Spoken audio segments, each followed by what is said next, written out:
Share your sound, please.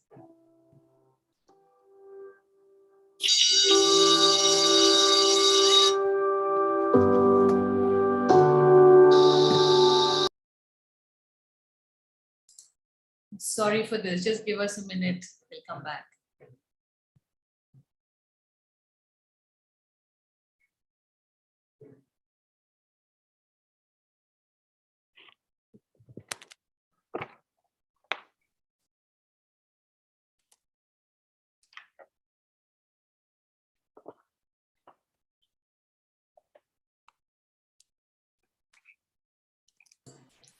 Okay, I think they'll take some time, and till then, let me just kind of share some of our learnings that kind of inspired us to continue working because of the foundation that Tushar laid for us, and also the expectations that he had with Art First of where we had to take this work forward. And we realized that the key questions that have the children have always asked us is this education for us? Have you asked us what is it that we want? And is it something that you will do to bring about that change, that shift in the way we look at learning? And I think we've stayed with that question at Art First. And very often we keep asking ourselves whenever we create something, that is it relevant? Is it what they want? Is it something that will help them share their own voices on what they believe in? And so when we started off this journey, we realized in the 2 years when there was a pandemic, either we don't do anything or we inspire our educators to take this work online. It was challenging for us. It was a huge task, but we kind of surmounted it because everyone so passionately believed that irrespective of the medium that we choose, we can still reach out to our children, we can reach out to our educators, we can create that space of learning for them that makes them more curious, makes them explore more, makes them experiment.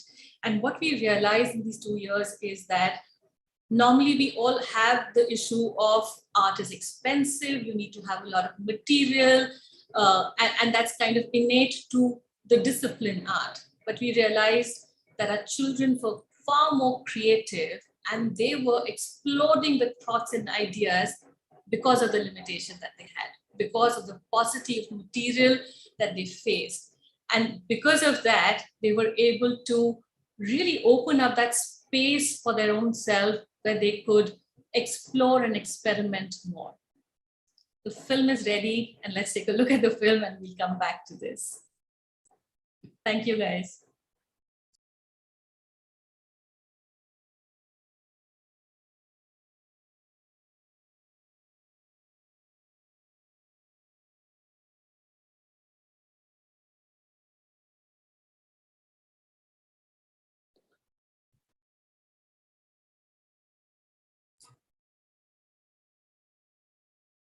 Please.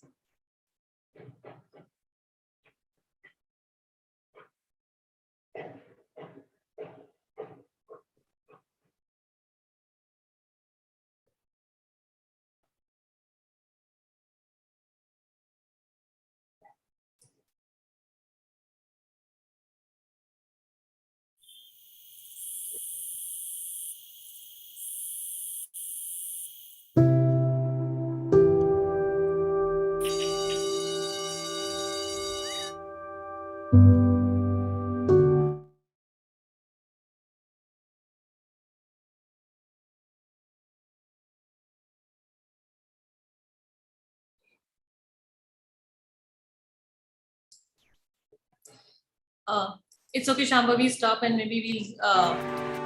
There is so much to study. I like to daydream. I feel like I could be more creative.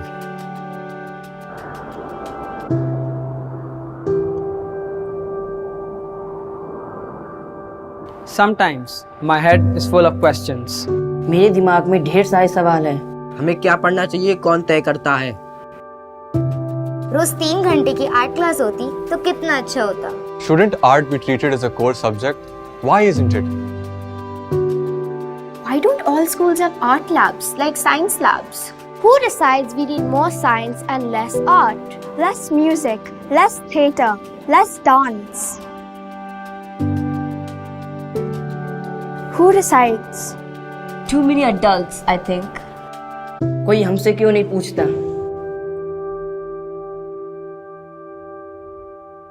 क्या मैं एक कलाकार बन सकती हूँ?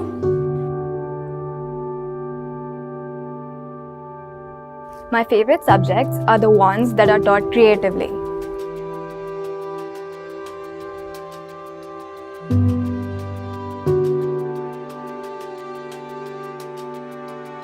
Art में कुछ सही या गलत नहीं होता, यही सबसे बढ़िया बात है।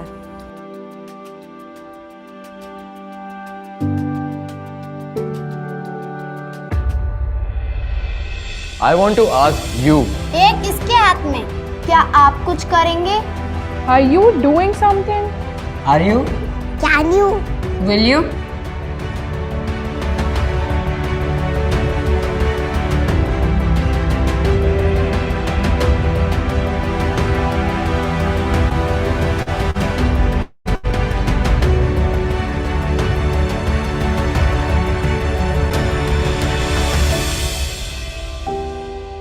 I want to ask you, can you do something?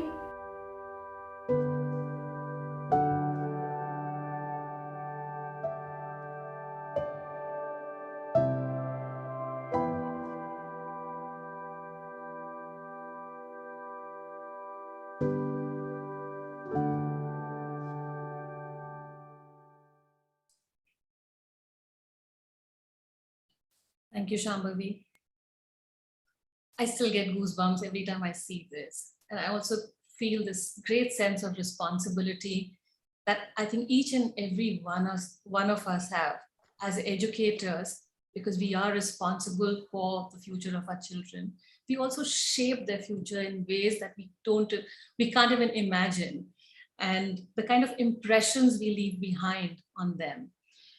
And that's why I feel conversations like this is so critical, so that what we take to our children leads to somewhere a shift in the way they think, a shift in the way they look at education, and how we can bring in learning to them, and also how we can help them unlearn what they have learned so that they can come up with their own new learnings.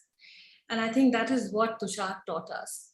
And I remember once in one of our sessions, Tushar, all the kids were creating something, and majority of them made the sun with the typical circle and the rays as lines. And I remember Tushar taking the entire class out, took them out in the open and made them look at the sun. A lot of them obviously couldn't face the sun. The light was so bright, right? So the first reaction was that's what they did. And then they realized there are no rays. But he made them learn something so that they could also go and unlearn and create their own impression of a sun, which was rooted in some understanding, right? And that those are the kind of little details that he brought in as a mentor. And so today when we sit here and make that commitment to ourselves, what Art First has done in these 2 years is also taken the work forward. And we said that during COVID, we weren't able to work a lot with the underserved community, but we did go back to all the schools where we were working and we continued the work. But then we decided to support 61 libraries across India. And these are all supported by either individuals or by foundations. And we shared our books with them that could reach out to children, which again became a space of learning for them. And the beautiful stories that we've heard from children from across India, talking about how important these books are for them, and not just them, but even parents talking about the relevance of good literature in their lives. The second thing that we did, which the children raised the question of, why can't we have an art lab, just like a science lab? And Tumira is here with us today, and probably their school was the first school that created an art lab with us. And I feel really, really proud to kind of say that it's a small school, but one of the most innovative schools that I have worked with, but they're so open to new learning. And so we decided that we need to create more of these spaces so that learning is self-directed. We don't always have to teach them what to do, but let them explore, let them experiment, let them discover on their own what that learning is. And which is where we are heading, and which is what Tushar left us with: how to be thinkers, how to collaborate, how to be compassionate, how to understand the people that you're working with. And so, though he was a friend to me and an advisor, he was the school artist for children. He was a mentor to our teachers. He's a pedagogue to scholars, and he's an activist to the artists who know him. And today I dedicate the entire session and the launch of our book to him, because he inspired us to get everyone together under one roof so that we could create, think, deliberate over creative pedagogies. So I'm not going to take much of your time, and I'm going to ask Shambhavi to share another video, and we're just going to launch the beautiful book for which all of you have contributed, and I'm deeply grateful for that. Thank you so much.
And so, congratulations to all of you. I think we need a big round of applause for the wonderful work that we've done. And I'm also going to invite Shambhavi for the wonderful design work that she has done on this book. And she's just brought it out alive. So Shambhavi, wherever you are. Hello, everyone. It's really nice to see everyone's faces after having spent a year reading everyone's work. I just wanted to take a little moment to say, you know, this book has been through so many iterations, and through the last year that I have been working on it, which gave me a really incredible opportunity to kind of dive deep repeatedly into everyone's articles. And that allowed me to see that everyone had their very unique perspective. And, you know, in a setting such as India, where there's such a need for so many different types of solutions, it was so cool to see everyone's different solutions and ways to kind of get to the same goal. And that's kind of what manifested in the design philosophy of the book as well, where, you know, the child and societal development, which was at the core, kind of went hand in hand with all these like unique perspectives. So the book is like this amalgamation of, I would say, like, where every article has its own identity, but at the same time, we focused a lot on the playful positivity that comes from child art and from making, and what everyone has kind of contributed to with this publication. Thank you for giving me the opportunity to work on it, Ritu. Thank you, Shambhavi, for that wonderful, beautiful design. It's been wonderful working with you, and thank you so much for making such a beautiful book. Thank you so much. Also, Shambhavi, can you just take us through how we can download it? Because the book is free. We've got a Creative Commons license for the book so that more and more people can access it, read it, and apply it into their own workspace or their own practice.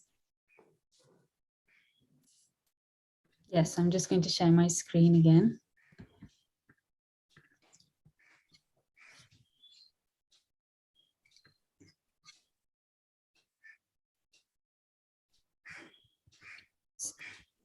So the book will essentially be available at theartfirsteducatorseries.com.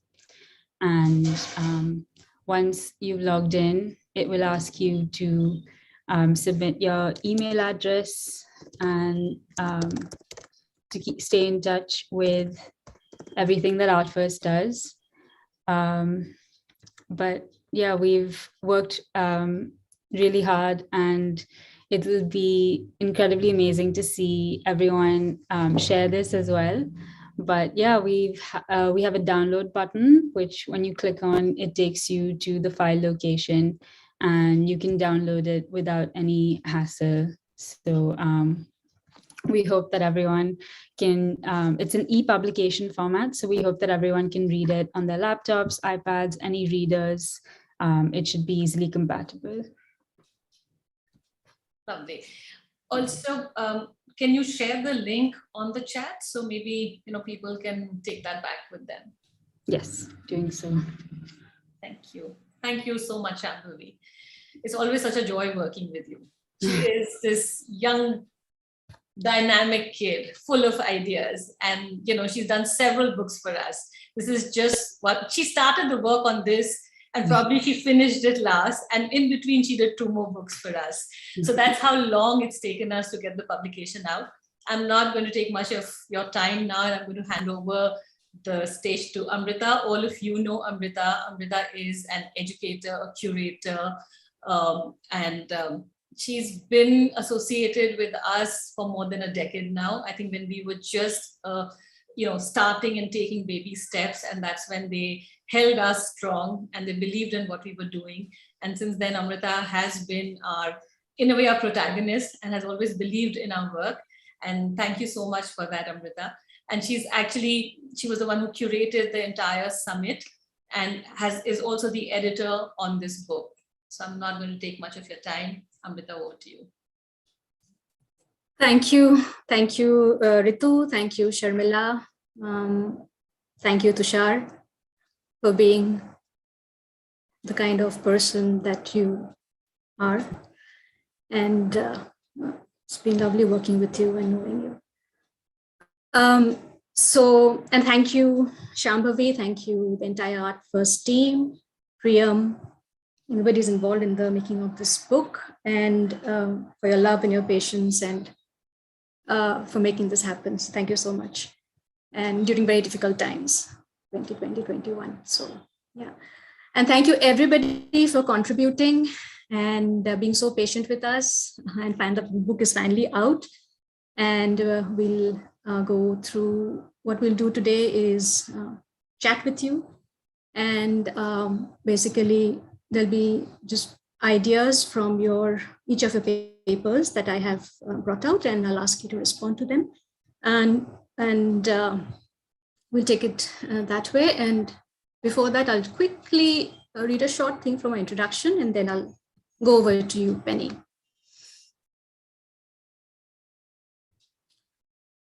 Every child has natural visual abilities and the innate habit of looking at what is around them. Art and life are deeply interconnected, and channelizing processes of seeing in and through the arts enhances not only how children talk, read, and understand their environment, but also to think critically. Alongside the arts open out meanings that transcend everyday experience, enabling constructive behaviors that vocalize the philosophical soul. The connection between the eye and the mind and the expansive power of the arts aids a range of cognitive processes, including thinking interactively and imaginatively with other subjects of study. For this to happen, the arts need to be positioned as core to the creative growth of the child, with access to the arts a universal fundamental right for every child. So the first edition, titled Paradigms of Creative Pedagogy, is a collection of 14 selected papers and case studies, which was presented at the Art Education Summit in 2019. A vibrant place of all of us meeting and exchanging our ideas. It offers a combination of policy, pedagogy, and advocacy models that resonates with, one second, Zoom is telling me something. It offers a combination of policy, pedagogy, and advocacy models that resonates with the process of conscientization as put forth by the philosopher and educator Paulo Freire. Here, the critical dimension of consciousness recognizes human beings as active agents who transform the world and who exist in and with the world. A heterogeneous interpretation of knowledge that cultural thought offers can challenge the instrumentalization of the education sector, and the nature of the arts allows for imaginative life worlds that is crucial for the holistic development of children. So this is exactly what all the papers are all about. It is about child-centric learning. It is about positioning the arts as central to both emotional learning and cognitive development, and also holistic development of children. I would now like to ask Penny, which is the first paper of the publication. So Dr. Penny Hay is an artist and educator and senior lecturer in arts education, School of Education, Butt Spa University, UK. So Penny's paper emphasizes how a curriculum should be emergent rather than prescriptive. She shares her experience of co-designing arts-based inquiries through signature projects and places her practice in Reggio Emilia, Italy, as an inspiration. Adults, including artists, educators, and mentors, work alongside children as companions to learning to facilitate meaningful creative inquiries in real-life contexts. So Penny, you have talked about the concept of heterogogy. So how do you see this concept, which is related to valuing self-directed inquiry, be applied to the making of an art education curriculum? Penny, please. Thank you. Yes, I'm so delighted to be here today. Thank you so much for inviting me. And yes, in Tushar's memory. So my thought piece today in response to your question is Children are Artists. That's the title of my new book. Everyone is creative. Creativity is a way of being in the world and not just in the domain of the arts. However, I believe that the arts manifest creativity daily. And my doctoral research investigated how adults can support children's learning identity as artists. I drew on the collaborative research with our charity that's now called House of Imagination, with particular attention to 4 elements: creative values, creative environments, creative relationships, and creative dispositions. I explored how these support an individual child's developing identity as an artist. I worked with the same group of children for 5 years and documented all their learning. So findings from my study have led to a distillation of pedagogical characteristics that support a child's creative learning identity and include recommendations for a repertoire of creative pedagogy. These signal the role of the adult as a companion, as you said, in the child's learning, valuing children's agency and self-directed inquiry, related to the notion of pedagogy, so self-determined learning rather than adults' prescriptions, and with an emphasis on the child's developing ideas and self-concept as an artist. So in particular, these creative dispositions or habits of mind are the individual qualities that a child can develop as key characteristics of their creative learning identity and take those through their lives with them.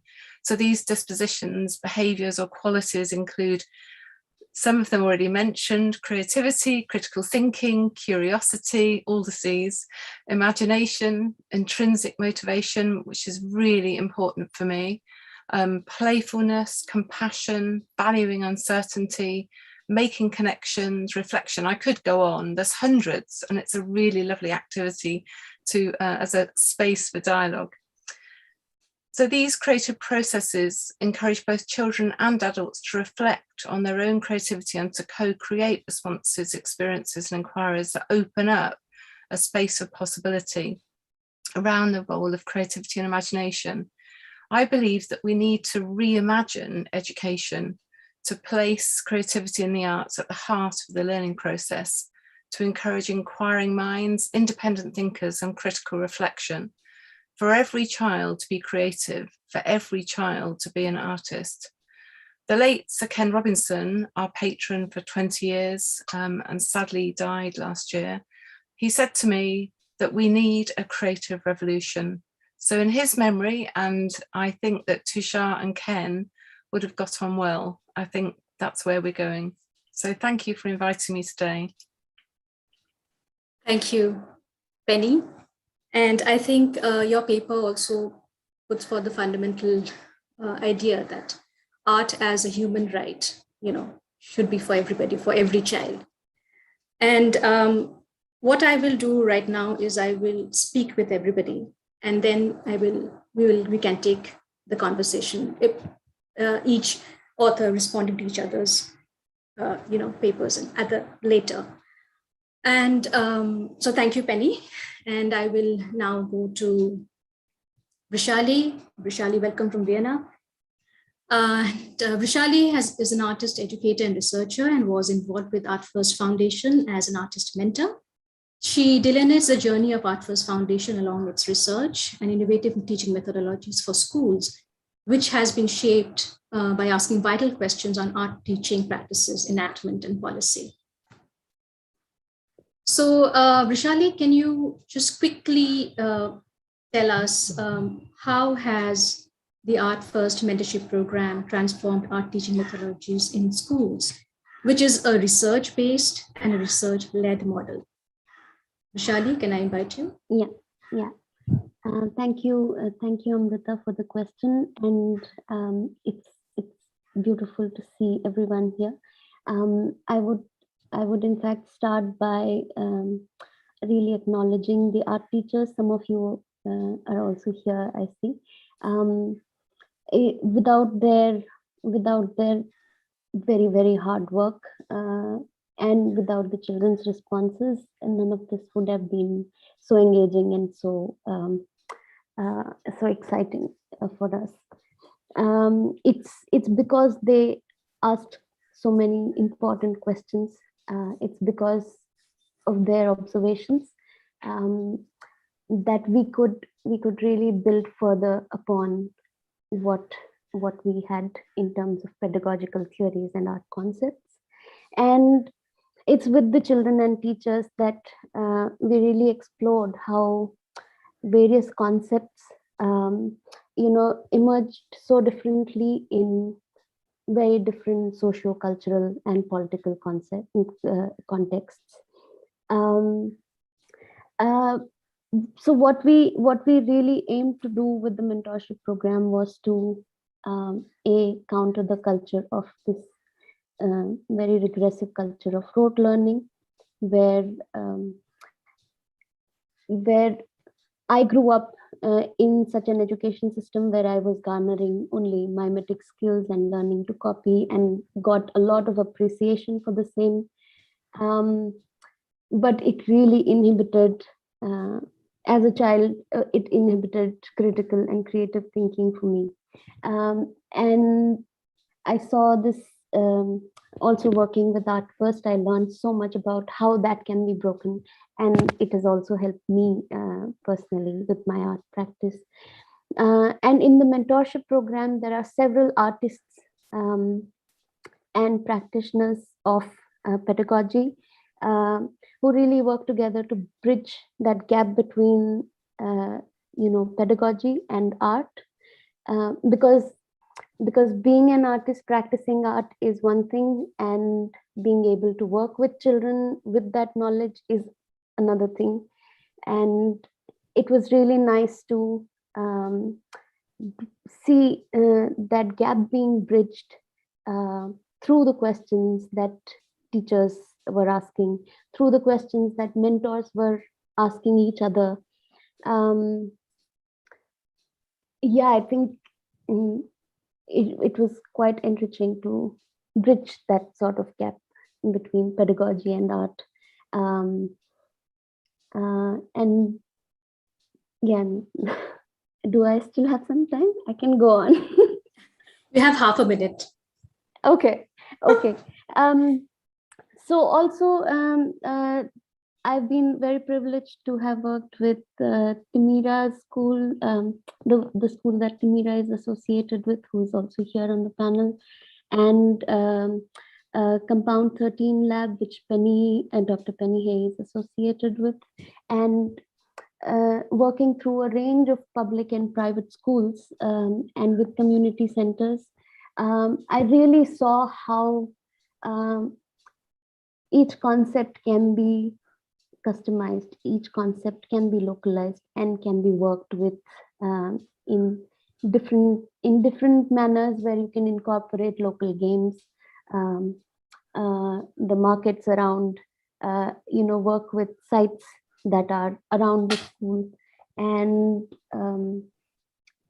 integrating a lot of pedagogical theories such as playway method, such as Victor Lowenfeld's theory of stages of artistic development, how you can really study these theories and develop your own critique of it, and then work through all of this with children in a more informed manner. It really opens the children up to exploring possibilities of a lot of things, of a lot of concepts. Yeah, I think I should stop there. but it's been really great. It's been so enriching to work with teachers. I don't have words to express. Thank you, Vishali. So Art Fast, as I have worked with you all for really a long time, associated with you all, so obviously you all have looked at the education philosophies of Rabindranath Tagore, J. Krishnamurti, Paulo Freire, Howard Gardner, and Ken Robinson. Penny has mentioned Ken Robinson. And when I come to Dr. Bhattabyal's paper, where he presents a study of the modern school, Delhi from 1947 to 1961, Dr. Bhattabyal is Associate Professor, Center for Media Studies, JMU. So Dr. Bhattabyal places the modern school as at a historical juncture for the making of future citizens in a new republic, positioning the emergence of the school that aligned to two major thinkers who reflected in Indian schooling, namely Rabindranath Tagore and Mahatma Gandhi. So the modern school sort of shaped an aesthetic universe that recognized emancipatory potential of the arts and challenged the colonial binaries of fine arts and crafts. And the curriculum constantly reshaped itself to fulfill the needs of the child and therefore exemplifying empathy for the child. So Dr. Bhattabyal, my question for you is, in what ways do you think that the curriculum can be a political document? And how do aesthetics and politics create creative and critical minds? Dr. Bhattabyal?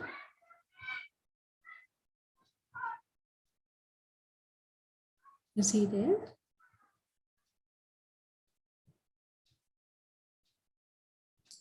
Can you please unmute yourself? Unmute.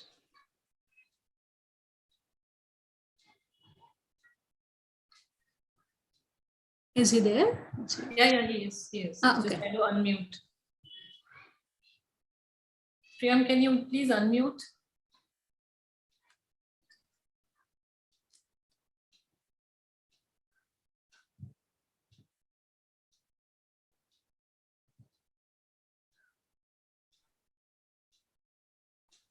Can you hear me now?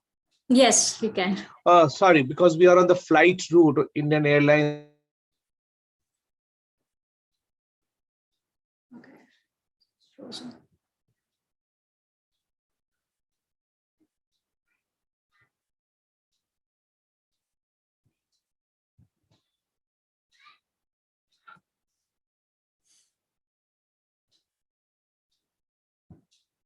Priyam, can you message him or something? Just frozen.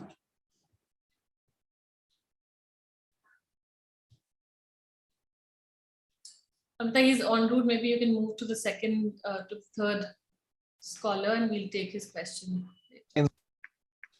Has it come? Sorry. Yes. Sorry. Actually, we are on the landing route of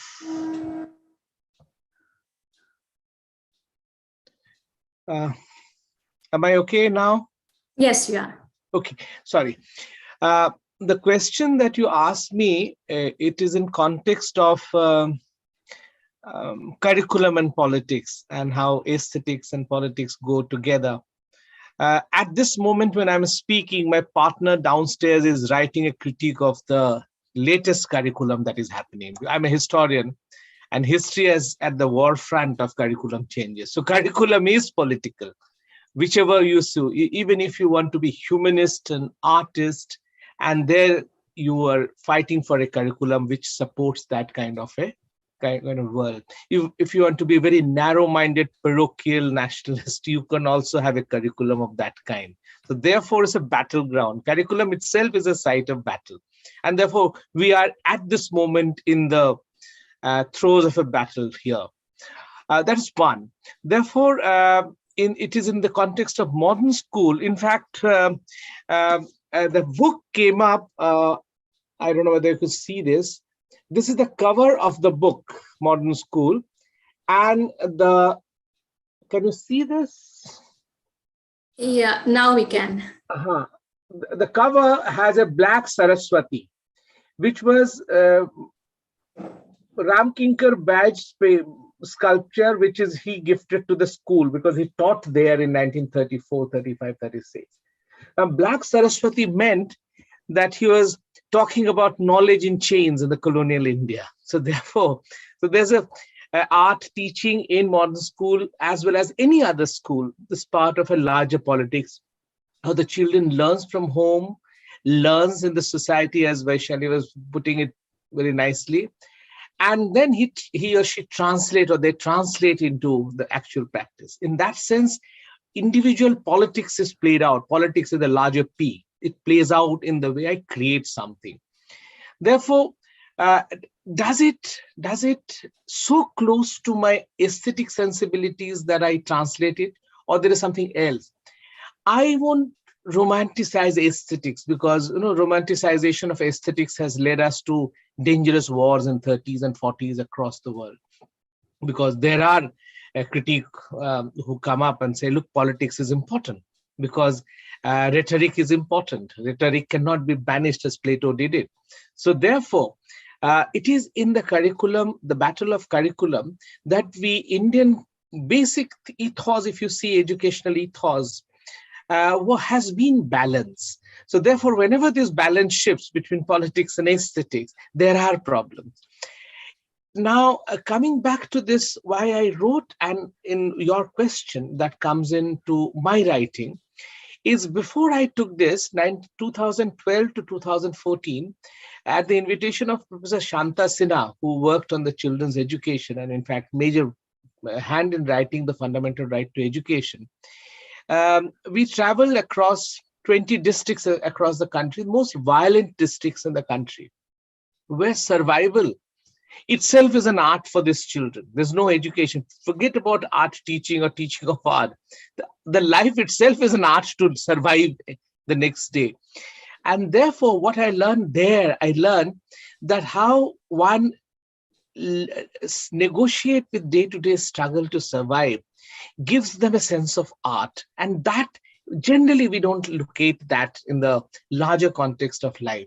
Therefore, when I studied modern school, where there are privileges associated, and then I understood the importance of Gandhi's and Nehru's, that you have this struggle which is going every day to survive.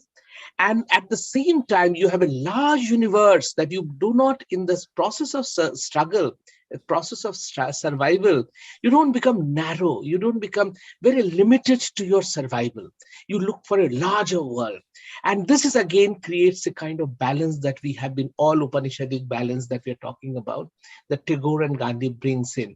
I think that there lies my study or my reading or my learning from this children's curriculum that modern school presented. That time there's no standard curriculum.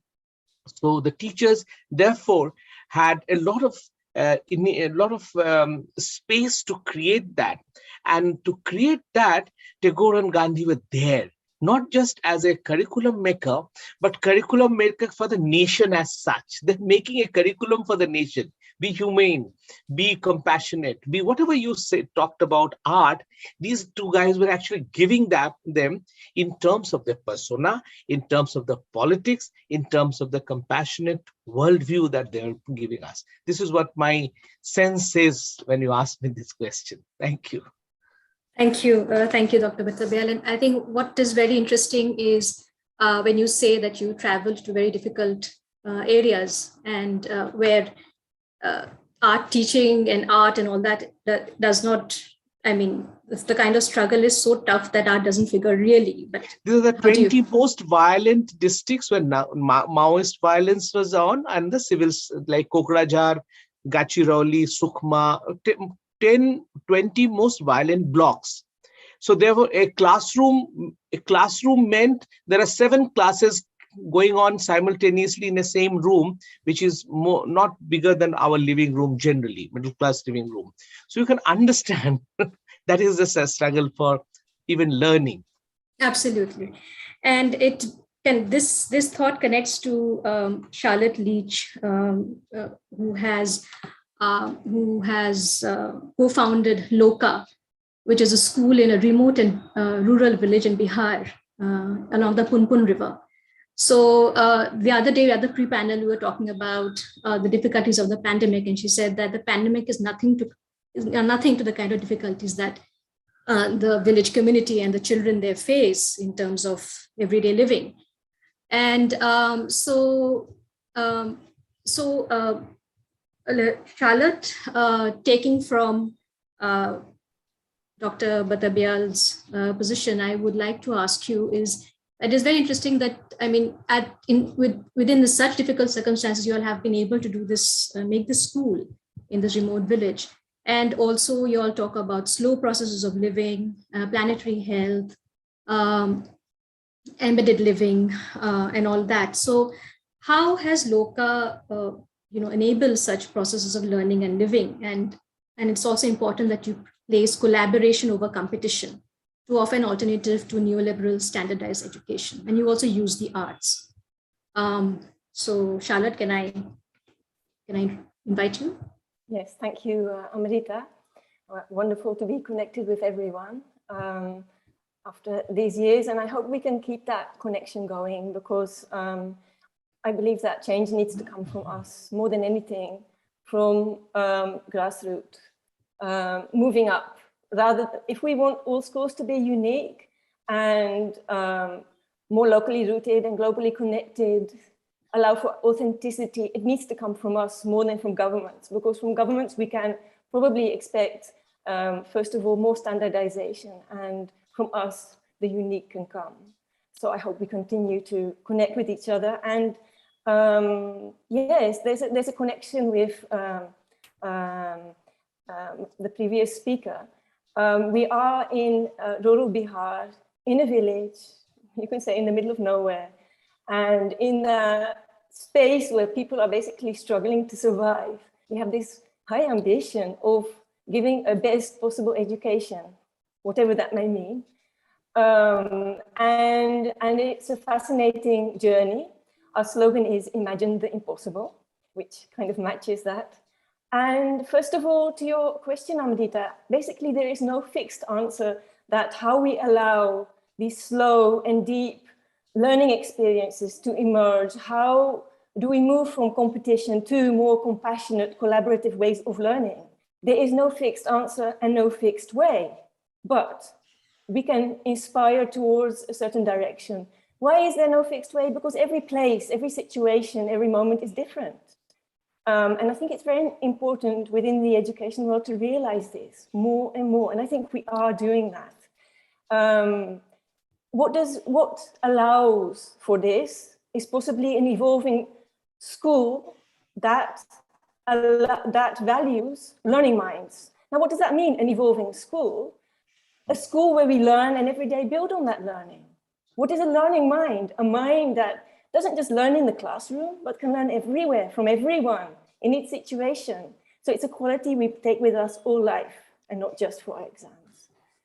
And to answer this question, rather than coming with an answer from me, from my philosophy or imagination or my point of view, actually yesterday we had a reflection with students and they answered this question.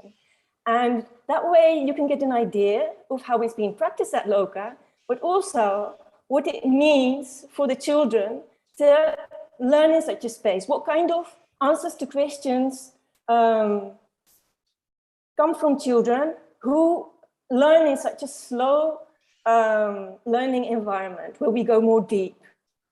So when we were talking about this question, Amrita, and everybody who's listening, Sanatan said, we need schools to allow us and give time to be curious and think new thoughts, not just repeating from books what is already known. Because how we are in school, we are in the world. If we create an atmosphere of being fast and only a few students succeeding, we will create a similar world. That was Sanatan's answer. Now to let such authentic answers emerge, we need, to give time and space besides subject learning, for reflection, for art, for more applied ways of learning. Now Shankar also said something about, this question. He said to go deep, you need an atmosphere of equality. We cannot go deep when only a few students are being given attention because they grasp things more fast. The other way around, if only a few students are toppers, it means we are not going deep, because going deep allows for everyone to grow and thrive in unique ways. Then Shilpi said, and this was also interesting, in urban areas, the schools closed during lockdown and everybody started to learn from computers. In rural areas, the schools closed and we started to learn from nature. I learned so much about plants and grasses during the lockdown and how they work and how they may benefit us. For example, do you know that kasi grass, which is a long and strong grass, has so many benefits? So what is our view about learning? Is it something, that's limited, that's small, that we can only do in the classroom, that we can only do from books?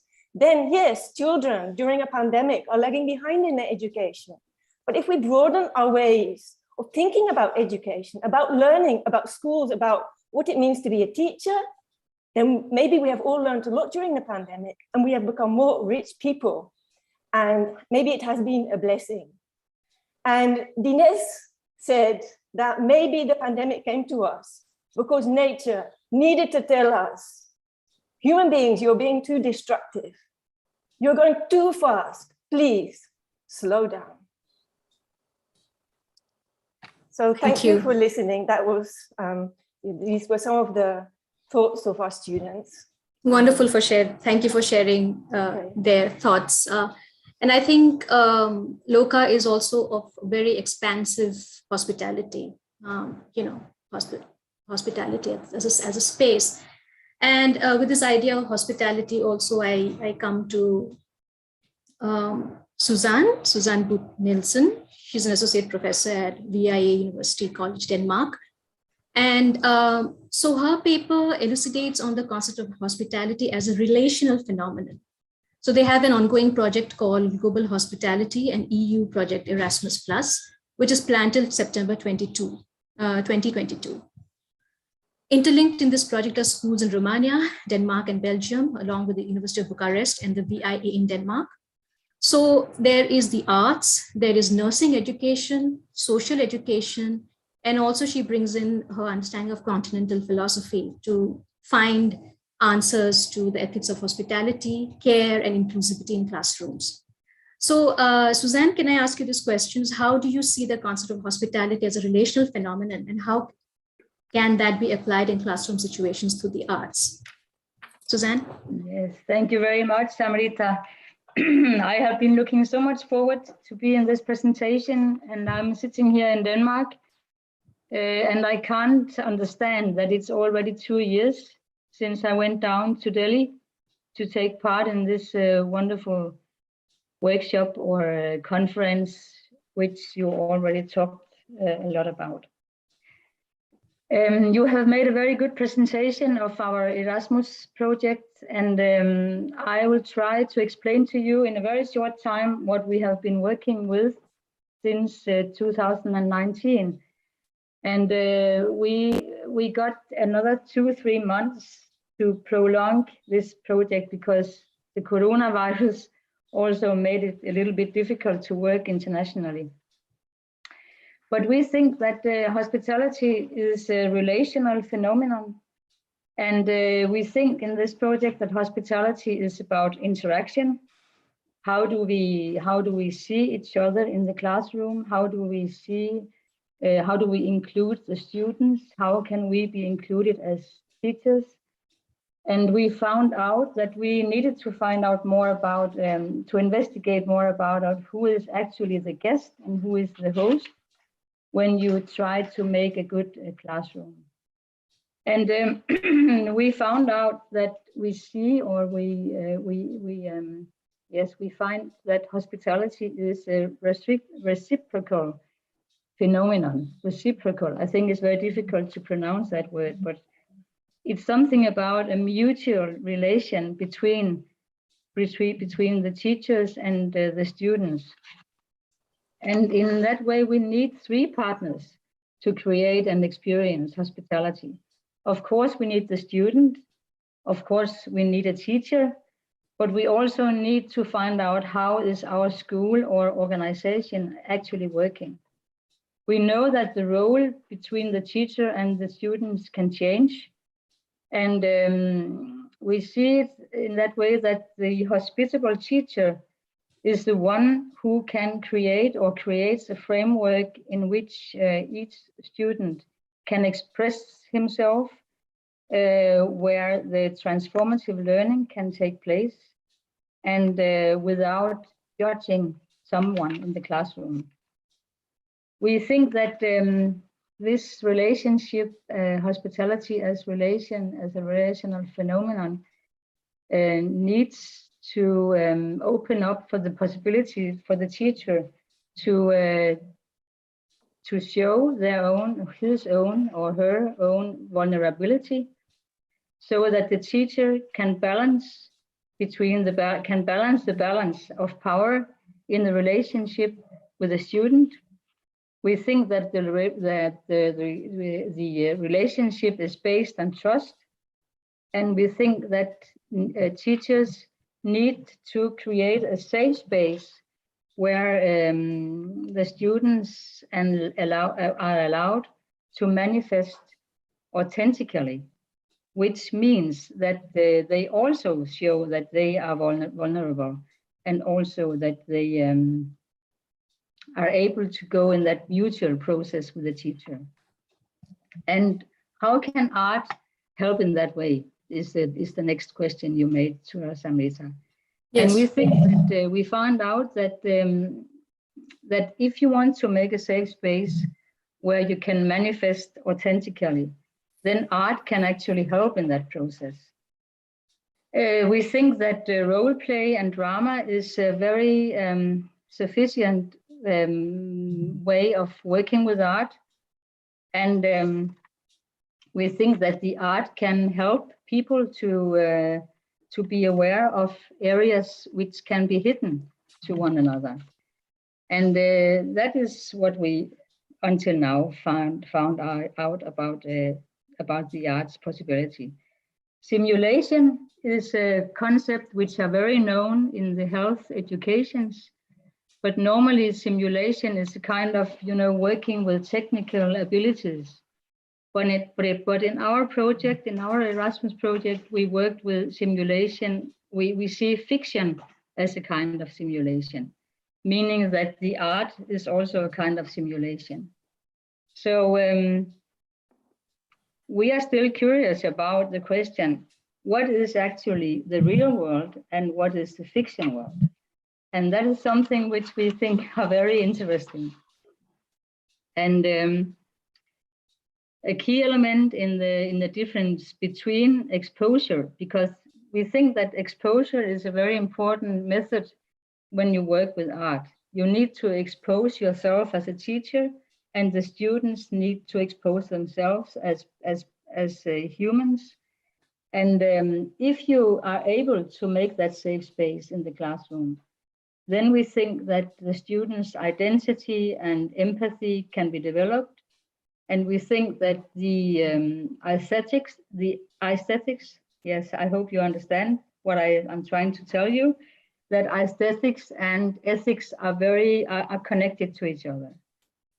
And we think that role play and drama can actually develop those competencies among students. That's what our project shows so far. Yes. And we are inspired of a Swedish researcher or investigator. I actually don't know what he pronounced himself, but he's called Jan Gunnarsson. And he talks about something that he introduced as hostmanship. And he says that the hostmanship is the art of making people welcome. And we think in this project that hospitality is a very useful phenomenon for teachers when you also see yourself or see the activity as a kind of hostmanship. So that's what my paper are about. Thank you. Thank you so much, Suzanne.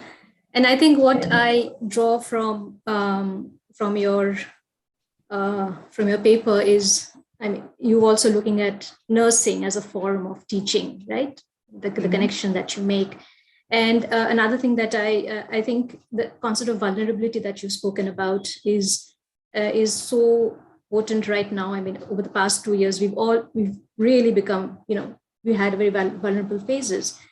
And drawing from this concept of vulnerability, I will go to Shelzia, where she, in her paper, she talks about the paradox of uncertainty and how, that motivates the need to research and find guides to practice and policy. Shelza is an educator and researcher, and she was involved with Flow India. And in this paper, she articulates about one of the projects of Flow India in museum education and arts-based learning. And she also says that, the complexity and ambiguity of real world places our knowing in the realm of self-doubt, and how vulnerability also has a place within self-doubt. And critiquing the haste of new age bouquets of learning, she emphasizes on cross-sectional thinking through arts, literature, education, psychology, and philosophy of play to engage with uncertainty. So Shelza, I'd like to, and she brings in a range of literature review to engage with how the arts can transform and offer hope in uncertain environments. So Shelza, I'd like to ask you this question that as you have, has worked through this paradox of uncertainty. So how can the concept of play in art curriculums and cross-sectional thinking transform art education? So if you can give your answer to this. Shelzia? Sure. Thank you so much, Amrita, and thank you so much, Art First, and the journey that we made, although we weren't into each other's life, but a very long way. Lovely to meet everyone. Arundhati was not here today in the panel, but an important part of the essay, and also because the essay was, it emerged while I was working within Flow, and I was working on a project that was commissioned to Flow India, a project from Museum of Art and Photography in Bangalore. A capacity, it was primarily a capacity building program that I was reflecting on, and the design practice that I adopted. So it was a reflection essay that emerged as I designed for that project and implemented and learned from user experience. And also to take the journey forward, I think from there, the 2 years, now that when I received an email from you and Amrita, I kind of went back to the essay and I was just looking at some of the at the framework that I looked at, and I will very briefly speak about it. But I was also reflecting on journeys that happened for me, and also some of the ideas, because the idea of uncertainty specifically got a lot of focus in the pandemic and during the pandemic, and a lot of work opened up in the space of resilience, a lot of work opened up in the space of play, a lot of work opened up in the space of behavior science and curiosity. And a lot of journeys began again, even as we were coping with the tremendous one way of it, as Charlotte was kind of nudging us to think of, was of course to look at it as a learning opportunity, an opportunity to reflect on where are we heading. But the other was to really reflect on our human experience and the human experience of learning itself. So from there, I think, Amrita, and also responding to your question, I went back to the framework within the essay, which primarily I was looking at how the process of learning, especially if we were introducing the idea of learning within the space of uncertainty, taking into account that discomfort plays a very important role. What appears as solution and what play psychology, or anyone who has worked widely on play psychology would resonate, is the ability to make use of the affective skills that we already possess, but we kind of learn to work with them. And within the space of play, a lot of learning and a lot of reflection has happened on how were we playing with those affective skills, be it in children, be it in adults, how then within the design project or within the design process, how do you then make use of uncertainty, make use of discomfort, and perhaps kind of elicit that affective skill that we all display under certain scenarios and circumstances. So I'll kind of go back to it and use this opportunity to share about it as well. So a structure that had emerged for us in that project, and that remains a sustained idea for me even now. When I work on something called Tinkerability and STEM clubs in an organization called Quest Alliance, I find the same framework working not just interestingly, but also quite widely, because the scale at which the current organization operates is quite large. And my learner demographic has also changed, my teacher demographic has also changed. So the framework was primarily that how do you unveil, and then how do you introduce the process of, how do you introduce processes within unveiling. So if you were engaging with an art object, if you were engaging with an information, if you were engaging with a concept, how do you unveil it? How do you engage with the rigor involved in understanding that concept? How do you then negotiate discomfort that comes from meeting something new, which also inspires in you a feeling of not having known, of adventure, which is one end. It's a spectrum of feelings. So one end of the spectrum is adventure and joy and exploration and expansion. But the other end of the spectrum is also fear and aggression and anger and disappointment. And the space of play is constantly kind of balancing the two. And within the design process, what becomes essential is to figure a strategic pause and keep figuring those pause back into the system, back into the process, back into the systemic thinking, if you're thinking of a wider organization that looks at play, which a museum is a space, a paraspace where play takes such a center stage. And again, kind of going back to pandemic, which has now become a footnote to all our stories. Pandemic was that strategic pause, whether we like it or not. And it's kind of built in us the ability, if we were looking for it, it's built in us the ability to go back into a reflection mode and learn to tweak and adapt and tinker with our abilities all over again. And finally comes, I think, in that structure, after pause comes play, because of course, most educators and most people who are in the business of transformation also are by by default optimistic. So you do hope that after pause comes play, and play is where the new generation, the new work, the new thoughts, the new thinking happens.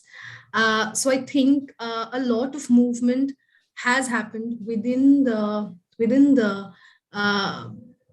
theory space, but also in the space of application, primarily in capacity building designs, and also in space designs. Museums are exciting spaces which are re-looking at the way in which they would engage with audiences. Not only are they thinking of physical spaces, they're also thinking of phygital spaces. They're also thinking of games as formats.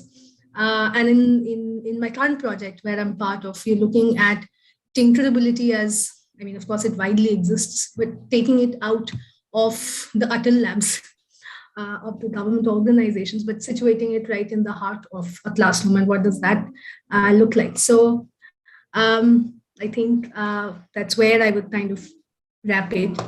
And I hope I was able to respond to the question that you. Yes, absolutely. Thank you so much. And I think what I take from from what you've said is this idea of a paraspace, and that's equally important for such paraspaces to develop along with the kind of formalized education spaces that we have. And to take your idea of the paraspace to our next person who has written a wonderful account of a community-based art project at Akshara High School. So Timira Gupta is executive director at Akshara High School, and their project, We Are at Charkov Sector 8, explores the expansion of the Art First curriculum and to create an arts integrated model, and addresses the difficulties of text-based education and traditional assessment for first generation schoolgoers or first generation English learners. So the school, the neighborhood, the surrounding flora and fauna, the local narratives becomes a learning field to shape a contextual curriculum. And in the shaping of the current contextual curriculum, I think the idea of a paraspace really works very well within your the kind of work that you're doing, Timira. So my question to you is this: how has the neighborhood art project We Are at Charkov Sector 8 helped locate a contextual curriculum? So, Timira. Yes, thank you, Amrita, and thank you everybody here. It's really a privilege to be here amongst such wonderful educators, and everyone's so specialist in what they're doing and so passionate. So it's really, really a privilege to be here and speaking. And of course, I don't think this project, We Are at Sector 8, would be possible without that amazing Art First curriculum that we adapted 3 years ago. And 2019 was our 3rd year with Art First, with the curriculum in our school. Just to give you a context about what kind of school I run in Bombay, it's a small neighborhood school in the suburbs of Mumbai. And it's a school that has a curriculum which has been designed, which is immersed in art-based processes, mainly because it caters to first generation English-speaking children. And they, for them, the act of learning has to be more than just learning a language. We do believe that learning has to come first from the self. You have to learn about yourself, your neighborhood, and then the world, right? So this is the basis of the curriculum that we work with.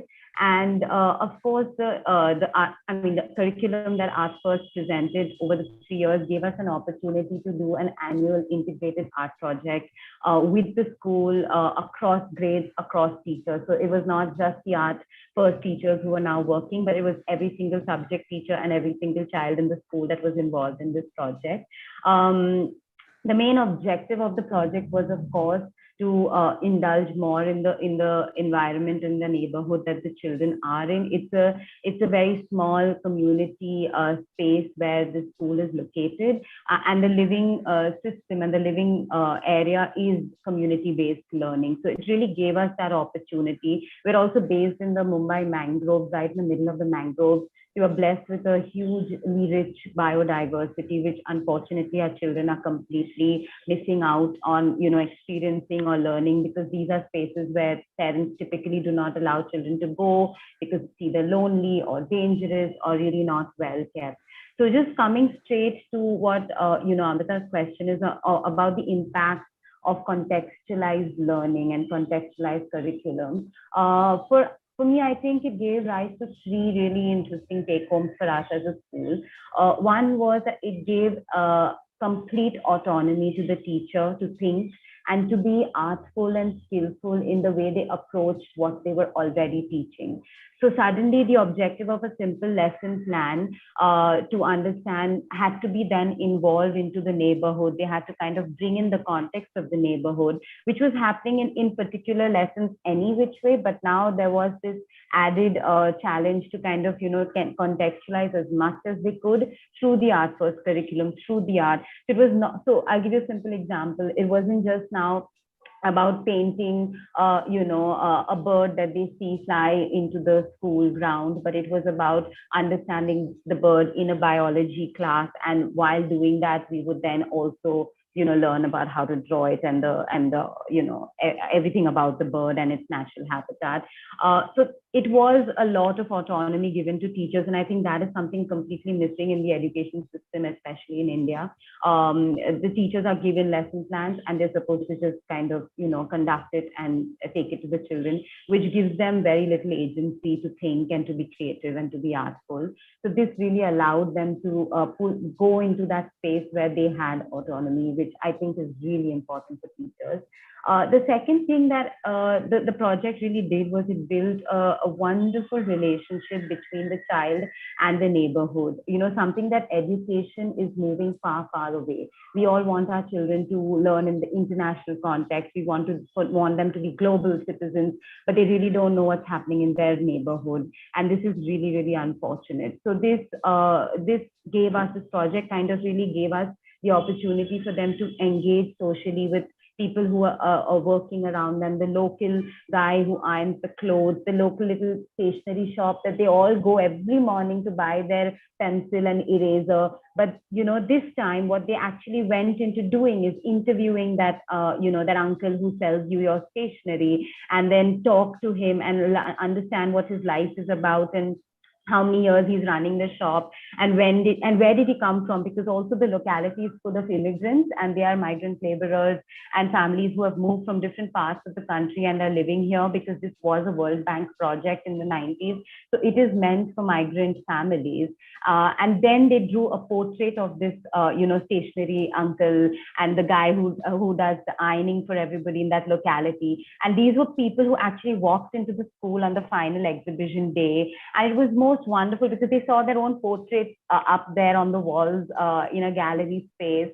And suddenly this connection between the person in your neighborhood, who is your neighbor, brought some sort of wonderful spotlight, and it opened up conversation. It opened up social engagement, which is becoming so narrowed down today, right? And the third thing is that the third take back for us was that this project gave the child agency. It gave the child a platform to think, express, and most importantly, be heard. Because, most of you know, in the Indian context, children's voices and opinions do not matter. They don't have any agency. Nobody really listens to them.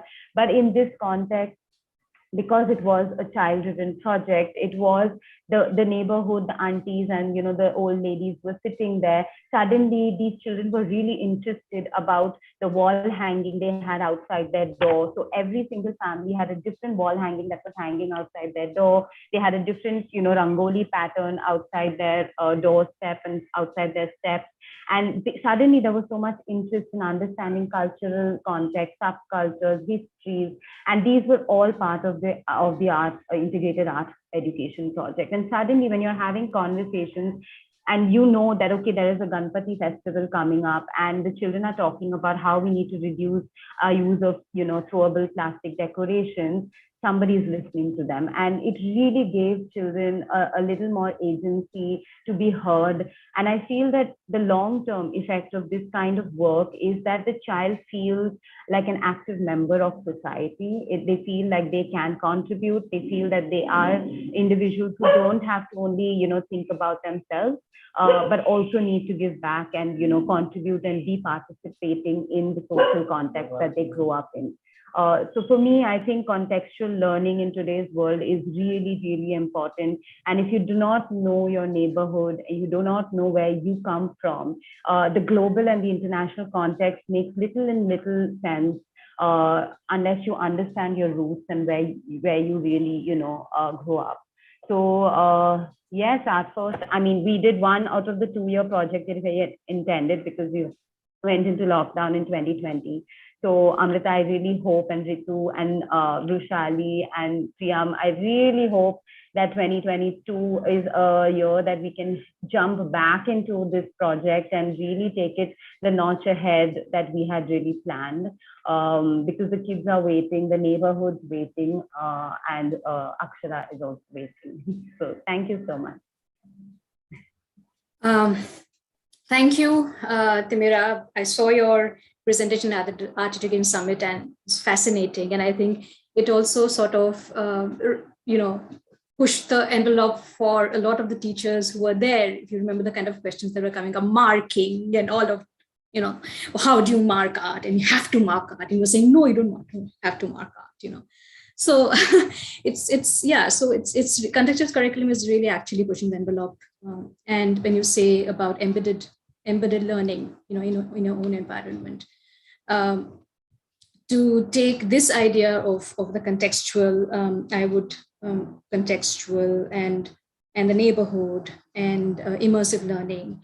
I would like to go to our next person, Girisha Sethi, who's an architect and researcher, and she was with the Council of Arts and Social Practice on its CLAP program, which is the Creative Learning and Practice Program.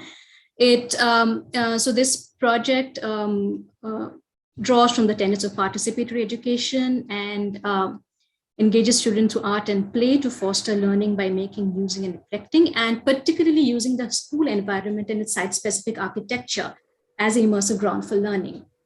And so experiential, so it was a project with pre-installation workshops, then the art installations, which were reflections of the children's ideas.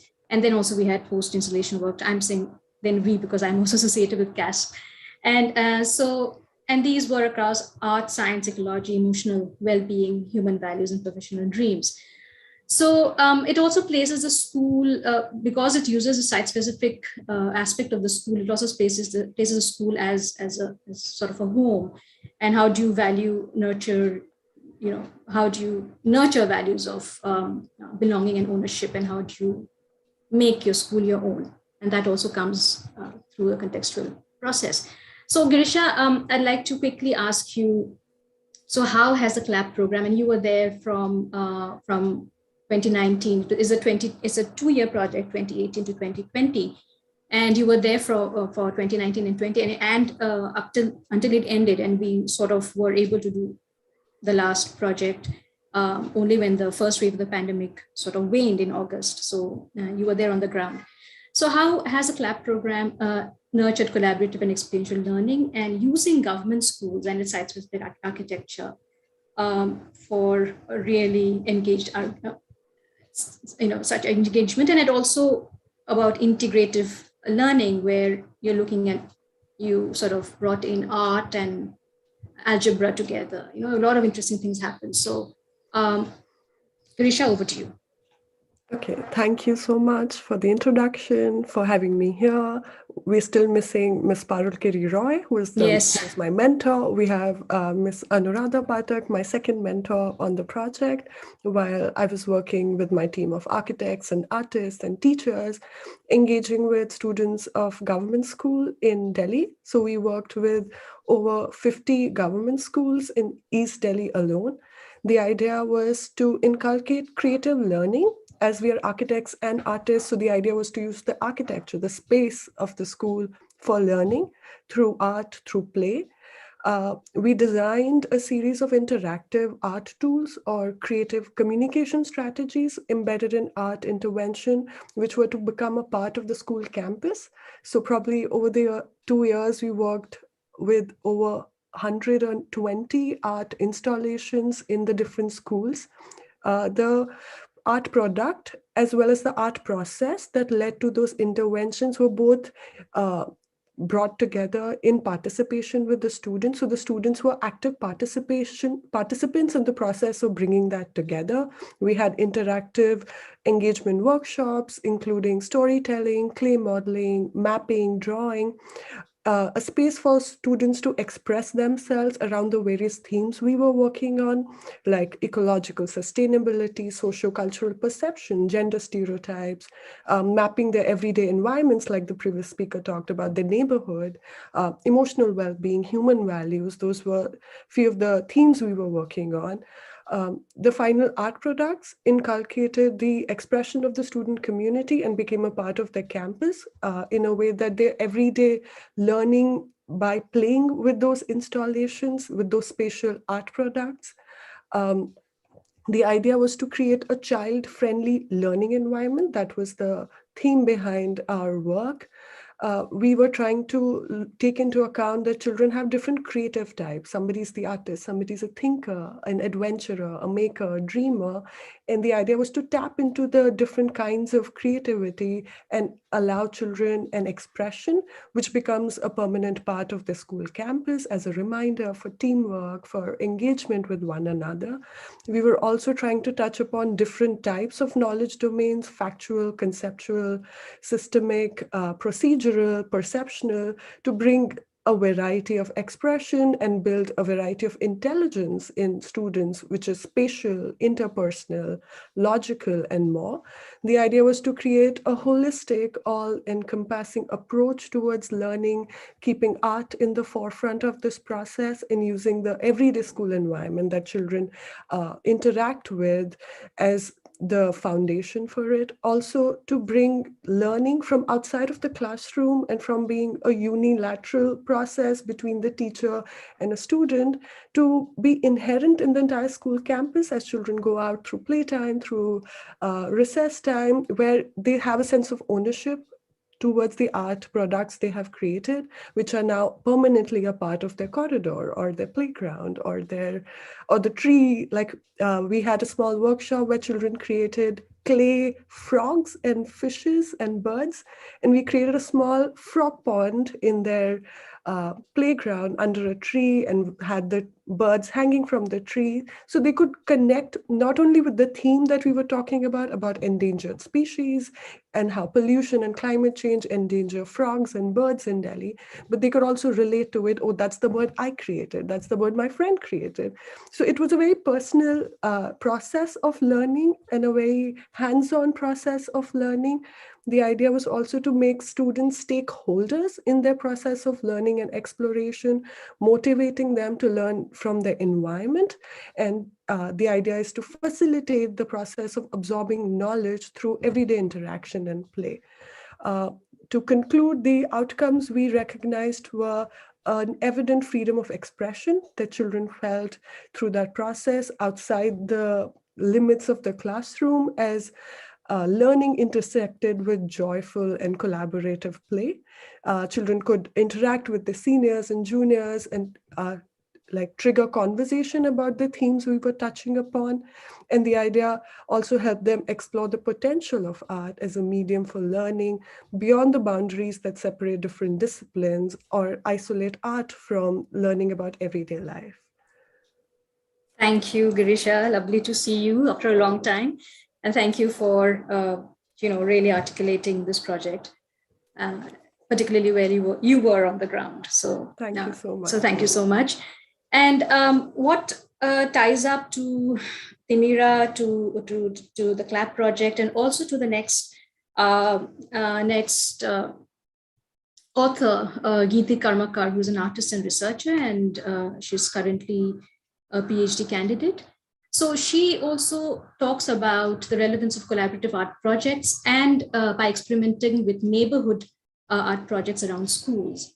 So to understand the neighborhood, and she very interestingly talks about locating the folk model, in urban life through the narratives of migrant folk communities. So collaborating with such communities in the school neighborhood will enable teachers and children to communicate interculturally, while also understanding the ethnography of their surroundings. So such activities can also be seen as small excursions to living museums in the stories and practices of folk communities in urban areas. So Geeti, thank you for this thought of yours.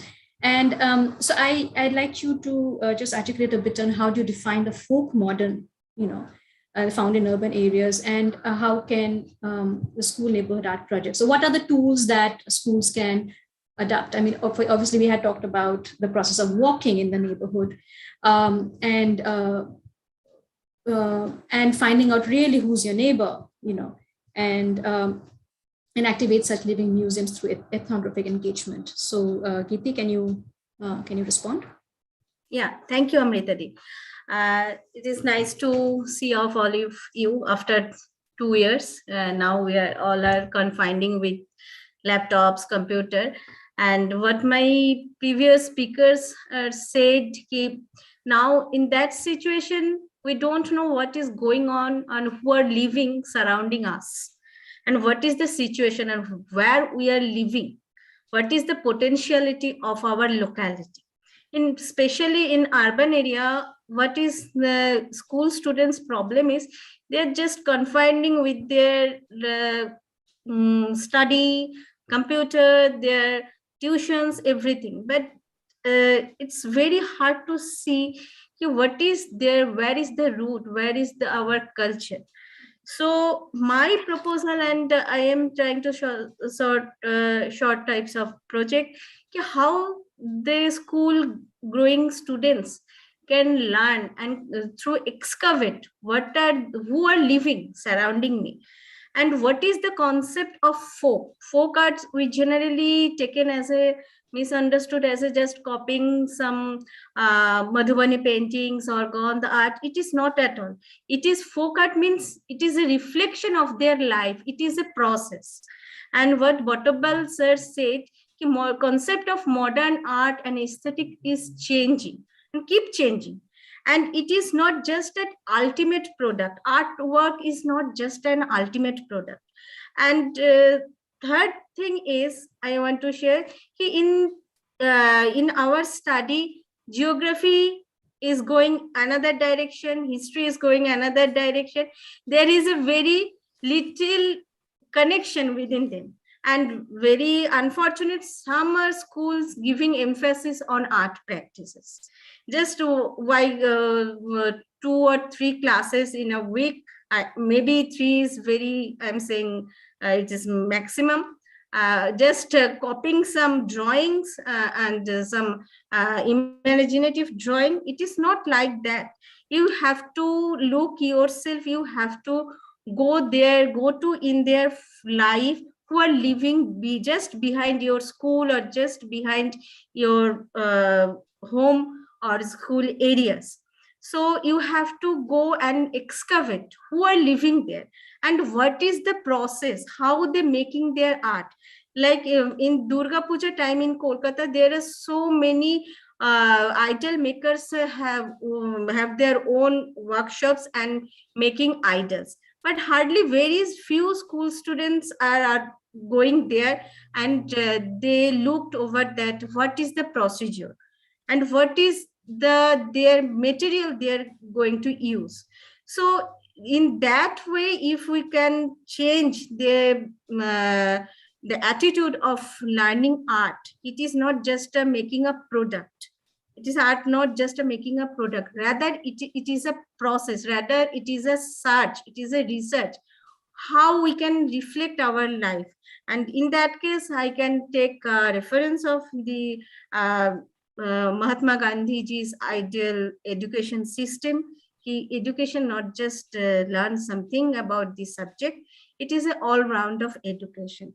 You have to learn how the curriculum and how the pedagogy is living in our life, how they are living, how they're sustaining. And there's so many difficulties in they are migrated from their rural areas and rural culture. So how they're surviving, how they're imitating their life struggle in art. It is a process. It is a not 1 day or 2 class or 3 class business. We can motivate our teachers. I was very happy when some of the school teachers in that seminar asked me what would be the methodology of this type of project. And I said, first of all, it is a joint venture between the students and the art teacher. They both have to go and excavate who are living that folk community in their surrounding. They have to first search out of those people and what are their potentiality and what type of art they are making. That may be a idol making, that may be a basketry, that may be a simple woodcraft or something like that. And then they have to introduce with that school student. And between, they have to make a collaborative relationship between school student, art teacher, and that folk community. Then they have to dialogical exchange between their teacher, student, and that folk artist. Then they can learn something about their art, they can learn something about their life, they can learn something about their process. And in that way, we can encourage the process of excavation, process of searching new who are living our neighbor, who are living nearby, and what they are going to give us, what they can, we can take from them, and what it is also my responsibility, what I can give them, I can return them. It is not just one-way process. If we go to any folk painting or Potua painting, pot painting, we see they are reflecting or they're exploring that recent or very recent concept in their art, not only just mythological concept or very old historical concept, but they're very aware about our surroundings. In that, what way they're reflecting in their artwork, we have to learn, and we have to learn the process. And it is, art is not the separate thing of any education, or separate, is not at all separate from our life. It is the reflection of our life and the vice versa. We have to make them understand, and we have to realize ourselves. Then we can change the attitude, and we can grow the attitude of search or research or excavate, whatever you can say. That's it for my side. Thank you, I can Geeti. respond to your question. Yes, thank you. Thank you so much. And it's also the kind of thing that you talk about, the folk modern or the life practices of migrant communities, and I think the idea of the folk modern is a very interesting kind of a context to sort of take into the arts curriculum, and it is also in a way a building of a contextual arts curriculum. So from this, I go to the next speaker, Shreya Vaidya. She's an associate on curriculum and program at Slam Out Loud. So the authors, Jigyasa Labru and Siddharth Jain, have not been able to join us, but Shreya is representing Slam Out Loud. So Slam Out Loud is an organization that emphasizes on building creative confidence in children from disadvantaged communities. So through visual arts, poetry, theater, and performance, SOL frames a contextual program that is to build dreams for children beyond standard ideas of economic security to achieve their full creative potential in life. Shreya, can I invite you to respond to this question? What are the tools, and how do you as Slam Out Loud build creative confidence, and what is the kind of contextual program, arts program that you have created? Shreya? Yes, thank you, Amrita. I'm so delighted to be here on this panel and represent Slam Out Loud, and such wonderful thoughts and ideas have been shared, and I've been noting them down in my notebook. To answer your question, as we are aware that education systems are not designed to serve all children equally, and children from disadvantaged backgrounds face a lack of engaging opportunities to build creative expression and are thereby often disempowered to harness their voices to break the cycle of negative outcomes. At Slam Out Loud, we use art forms like poetry, storytelling, visual arts, and theatre to help children from disadvantaged communities find their voices through creative expression. We believe that every individual will have a voice that empowers them to change lives. Through our various programs, we help build creative confidence, which is a combination of 6 21st century skills and socio-emotional skills. To this end, one of our flagship programs is the Jijivisha Fellowship, in which artists work with children to provide arts-based learning. And the program helps build creative confidence at 3 stages. The first is the engage stage, where children begin their journey with arts by understanding more about themselves, their community, and their world. They utilize their skills of observation and reflection to build trust and deep connections with themselves, the Jijivisha Fellow, and their classroom. Next is the incubation stage, where children use the transformational power of arts to brainstorm, explore, and visualize. They start to look at different ways of thinking, which inculcates a generative mindset.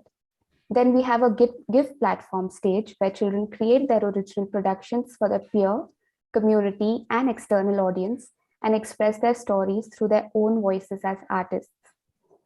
In order to increase our reach, we also have a Voice for All program, which brings together e-learning and community platforms. So children create and submit original artwork upon completion of text-based courses that are interactive, accessible in regional languages, free of cost, and adaptable to context. We have found that engagement with arts has rippling positive effects for an individual and for the society at large. Yet expenditure on arts education has reduced. It is imperative to refocus and allocate attention and funds toward building a movement of leaders utilizing the transformational power of arts-based education. To conclude, I'll speak about something that one of our students at Slam Out Loud, Supriya, said. She says, you have just 1 minute if you yes. Yeah. She says, I imagine a future where there will be no boundaries, no borders, but one land, one religion, humanity, and love. It will be a world where everyone understands the real meaning of arts and education. At Slam Out Loud, we imagine the same world too. Thank you. Thank you, Shreya. And from this whole notion of neighborhood and contextual arts curriculum, we come to 2 papers which speak about the museum sector. And our first is Tejasvi Jain, who is the founder director at Ririti, Revitalizing Museums. And so Tejasvi and Neha Pradhan Arora co-wrote this paper on one of Ririti's project, which is a white paper and black pepper project, and which devised to make a historical event come alive, which is World War I and the role of Indian soldiers in World War I, and a lot of, and I think the Bangalore context as well. To come alive in real life context for students, they articulate how they focus on addressing gaps in the curriculum by encouraging both oral, written, and material research. Tejasvi, what I'd like to ask you is, when you're building on experiential forms of art education to change the perception of schools towards museums, and what I find interesting is this whole thing of material research and in relation to the white paper and black paper project. So would you like to quickly, just map that? Yeah. And how material research is important in making of the arts curriculum? Thank you very much for Amrita, and I'm really excited to be here and reconnect with all the wonderful and passionate educators here. In the interest of time, I'm going to keep it very short, but I could go on about this project. So basically, we look at identifying gaps in the history curriculum and kind of making history relatable, relevant, and reachable. And the connection between arts education and what we do is building different perspectives, and how through that we kind of also look at discovering new cultures and perceptions. So we do that basically with 2 main areas or 2 main approaches. one is storytelling, and the other one, which we call Rays. And that's what we've used in the World War I exhibition as well, and in our further upcoming one, which is on partition. So we take an international or a national event and give it a local context. So it's made relatable, reachable, and relevant to the kids, to the school students. So RAISE is basically RAISSE, which is making the history relevant and reachable. Accessibility was one of the key issues.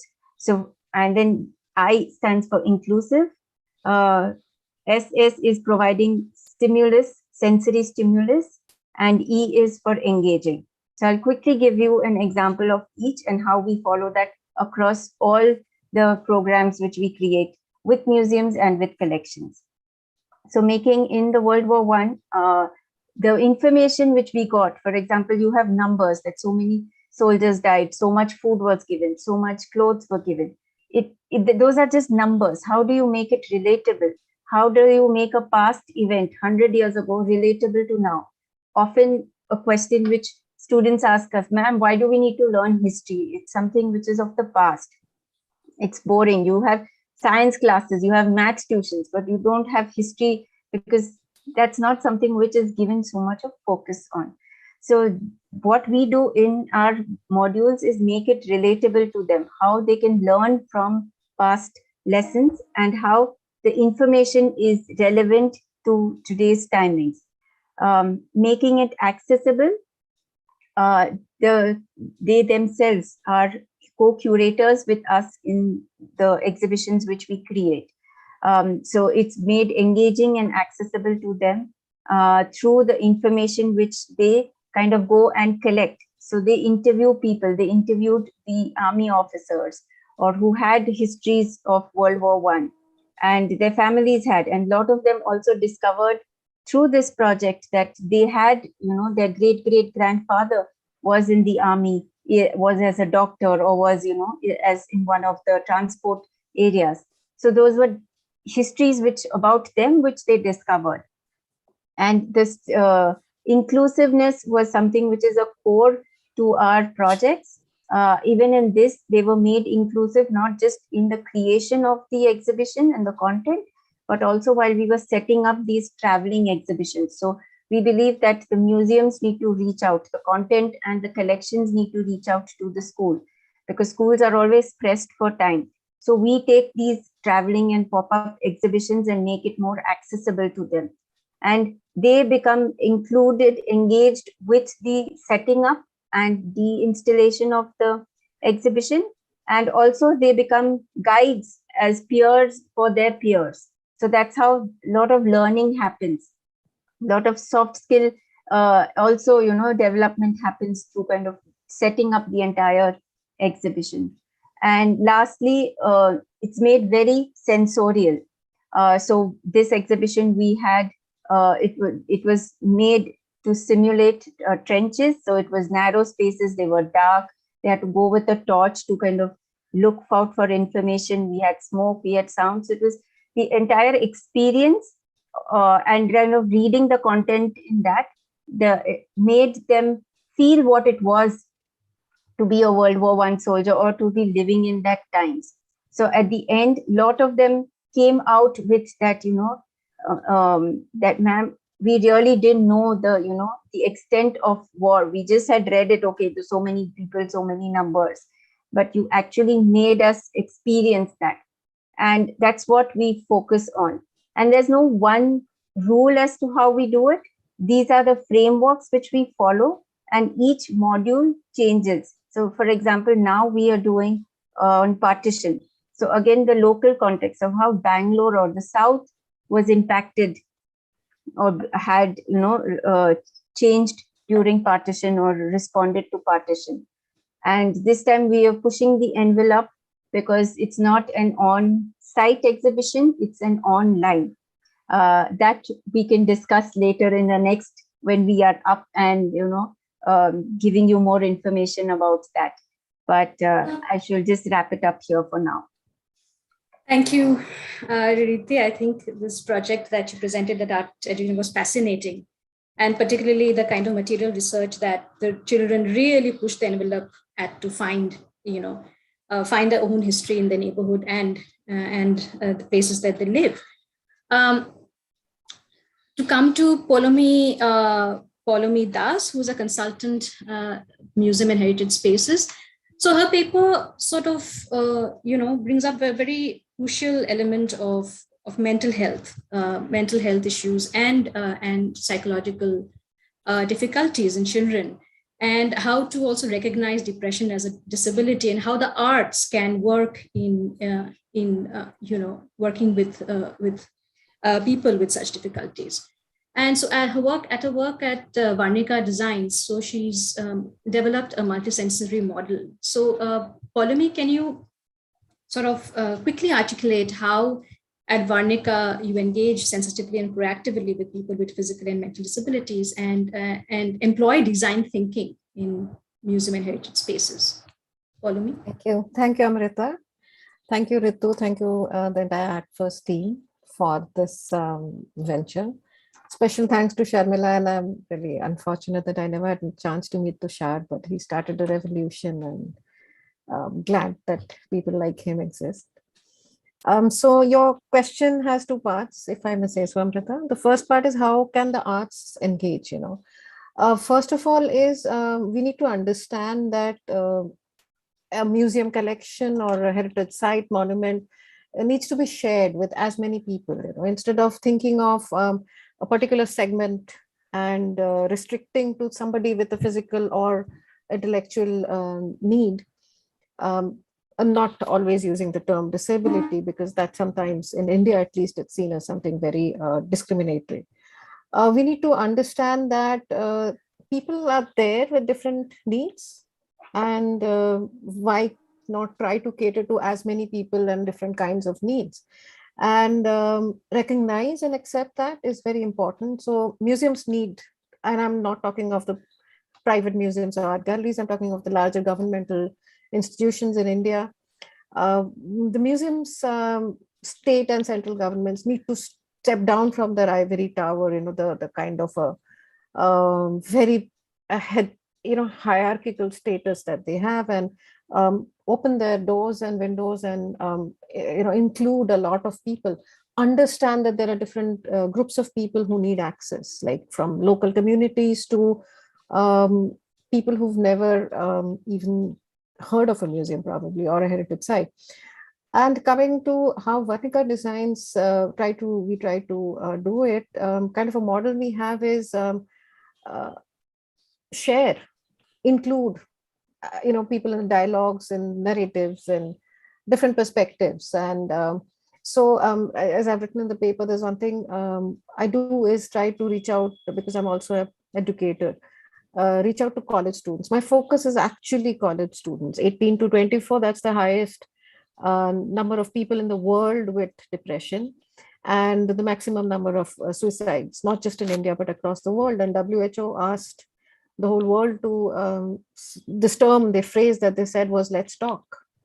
And so if I'm teaching in class, I just as an example, I was teaching school history of architecture to interior design students, and I would take them to Kanheri Caves and give them a bit of guided tour to Kanheri Caves, and then tell them to discover and experience it themselves, like everything from rainwater harvesting to sustainable systems and things like that. So experience, hands-on learning, connect to the local community, step outside your air-conditioned classrooms, or even if not air-conditioned, your boundary, the walls, compound walls of your colleges and education institutions. Go and talk to people, talk to your local crafts communities. So wherever, one travels on work, bring out people from the closed doors and give them as much exposure as possible.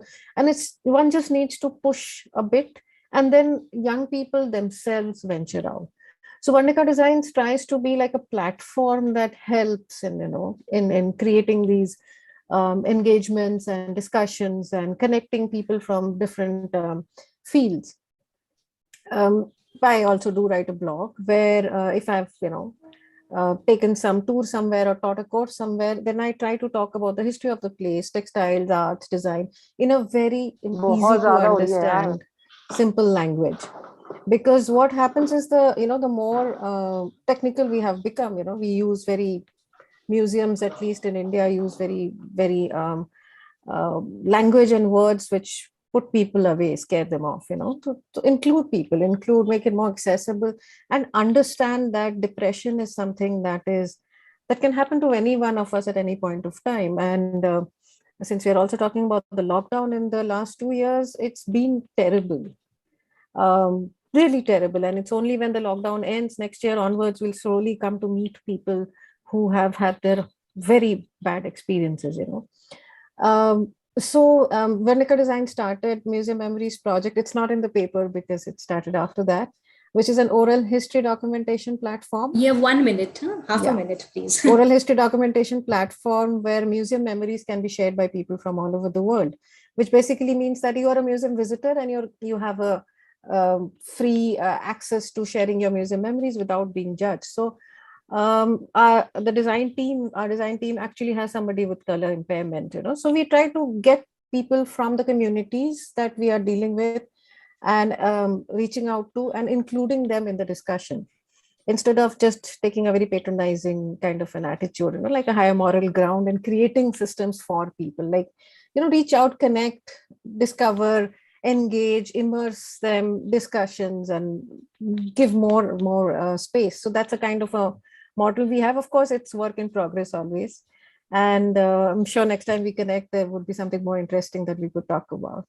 Thank you, Amrita. Thank you, Poulomi.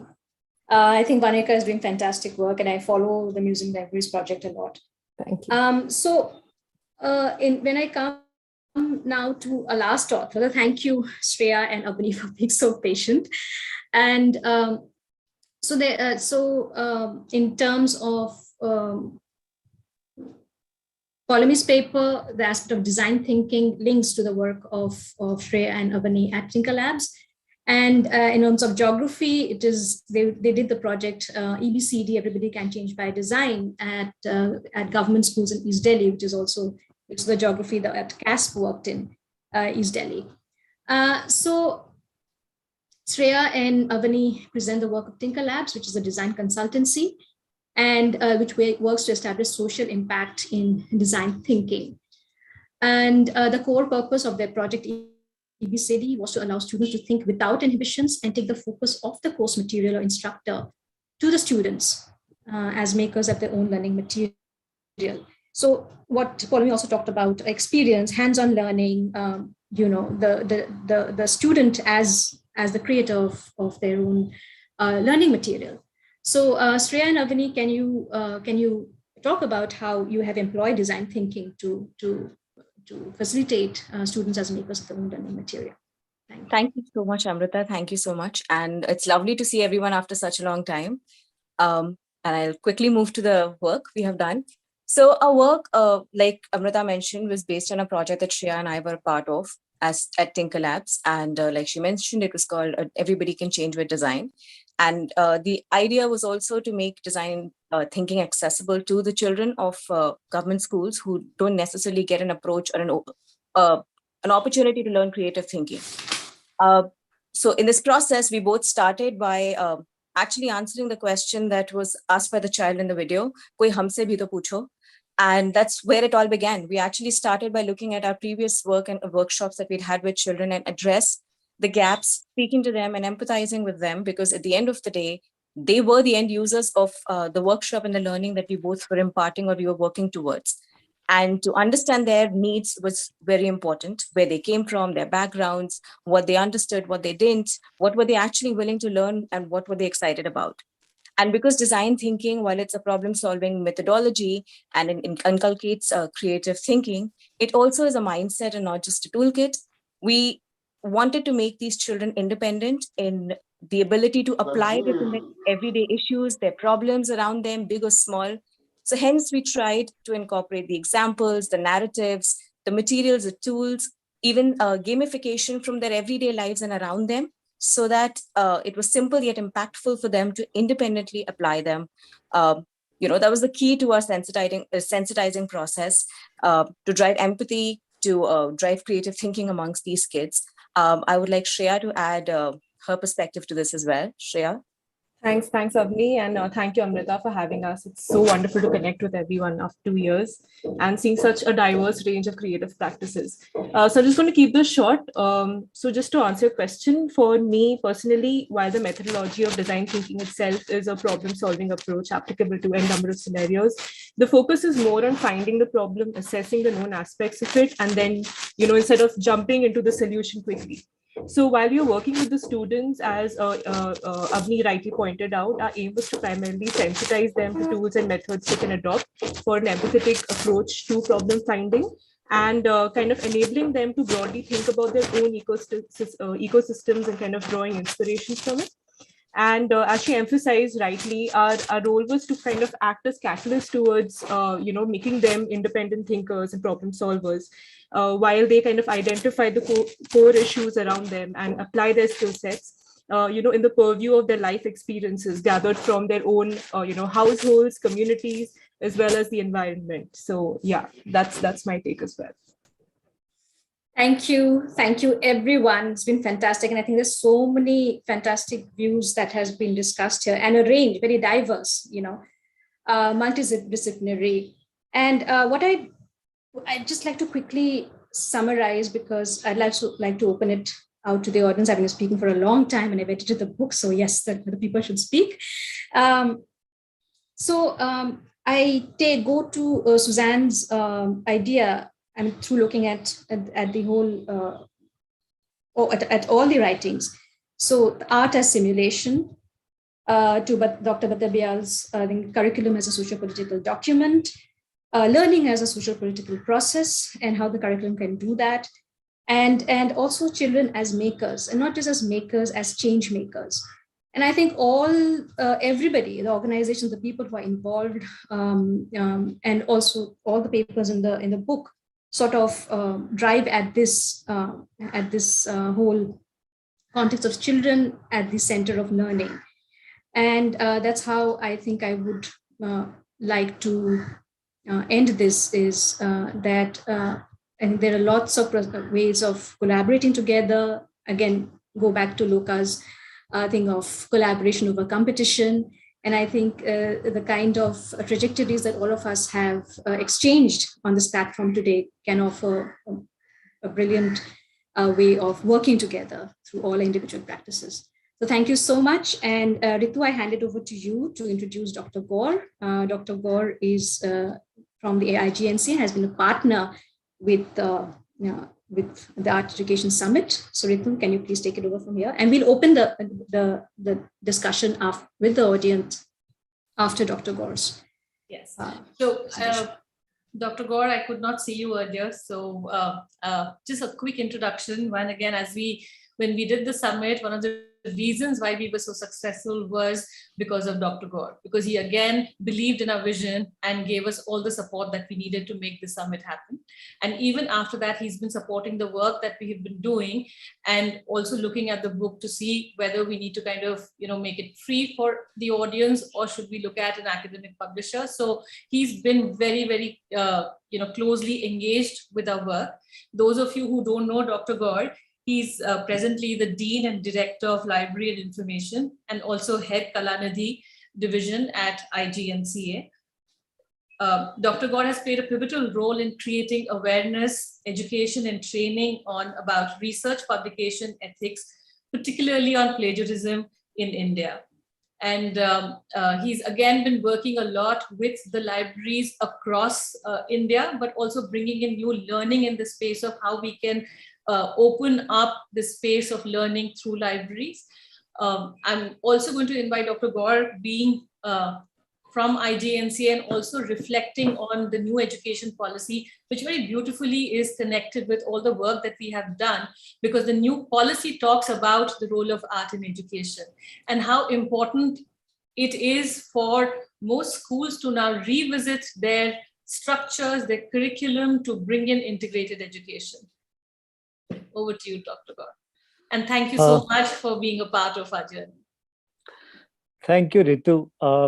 Thank you, your entire team.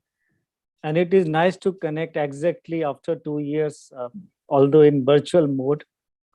And congratulations for the entire team for the launch of publication, which is very timely and very important. We all know that in 2019, we discussed a lot about arts education. And if you see last 2 years, there are a lot of development has taken place. We have this new education policy, and that new education policy very clearly spelled out art integrated learning. So in this context, this publication is going to be very important. And IGNC always promote such causes, and it was really very, very enjoyable moment to work with your entire team to have this successful launch of this particular event. And definitely we plan to have more, but somehow this pandemic didn't allow to make us many more such. So I just want to highlight few more things which are very relevant to this.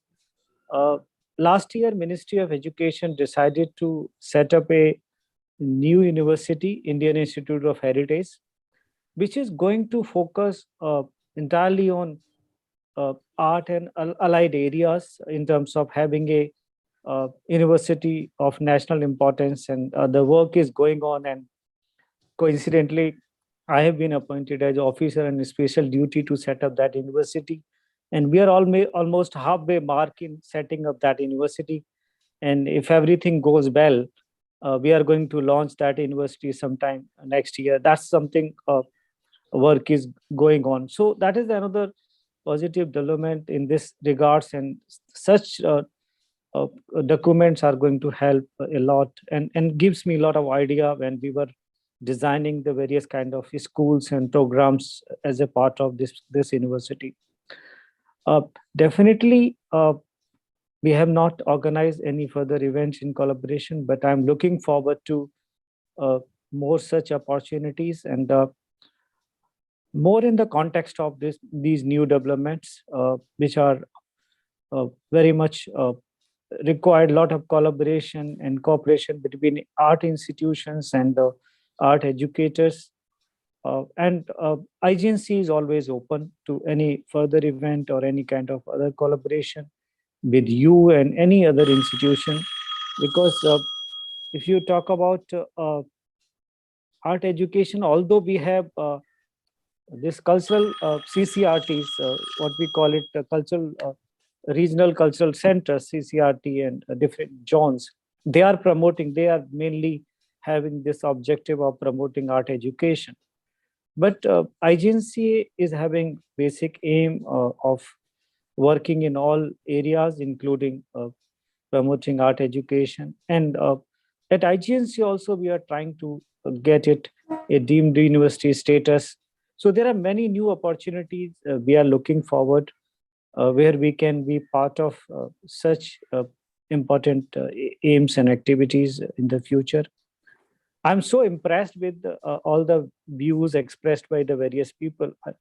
I wish we could have one more event. Maybe next year we can think of having an event which can discuss, like when we talk about experiential learning in the new education policy. We are not having many good examples, or like when we talk about storytelling, and one of the aim of this particular new education policy is to promote storytelling pedagogies. But I think we still do not have that kind of professions, storytellers. It is just a few people have their own liking or choices, but as a profession, we don't have many storytellers. And when we talk about experiential learning, we are lacking a proper literature and proper stories or case studies on that particular area. So there are the kind of literature we have in IGNCA and many other institutions. These institutions can be a kind of working ground from where resources can be acquired, and the art educator can work on that to provide more and more such literature, because that is very much required. which is not available. I think publishers also need to be put in this partnership, because they also need to play a very important role. Although new education policy talks about many things, but when we are talking about, like the one example, when education policy talks about primary education in mother tongues, I've been working on compilation of the list of languages in India. The report will be ready within few days, and we are going to submit to the UNESCO. But still, if you see that our census survey, which is the most important source of language survey, after 1971, they have stopped compiling languages which are less than 10,000 people, languages which people less than 10,000 people are speaking.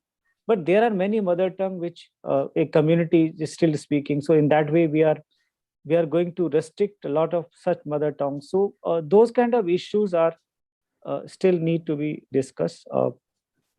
I'm sure we are already late in the program. I don't want to take more of your time, and just want to thank you for partnership. And this publication in open access has really very important message, and now we are going to promote it further for the benefit of all who are concerned. And once again, thank you and your entire team for inviting IGNCA or coming to IGNCA to have this event. I'm always open. IGNC is always open to have a partnership with your organization. Thank you very much. Thank you. Thank you so much, Dr. God. I know we've taken and we've kind of really exceeded our time, but this conversation was required. We're going to open it out for questions. If the audience have anything that they would like to share, ask the panelists and the scholars who've written the papers. And even if not question, if they have any views that they would like to share, happy to hold the space.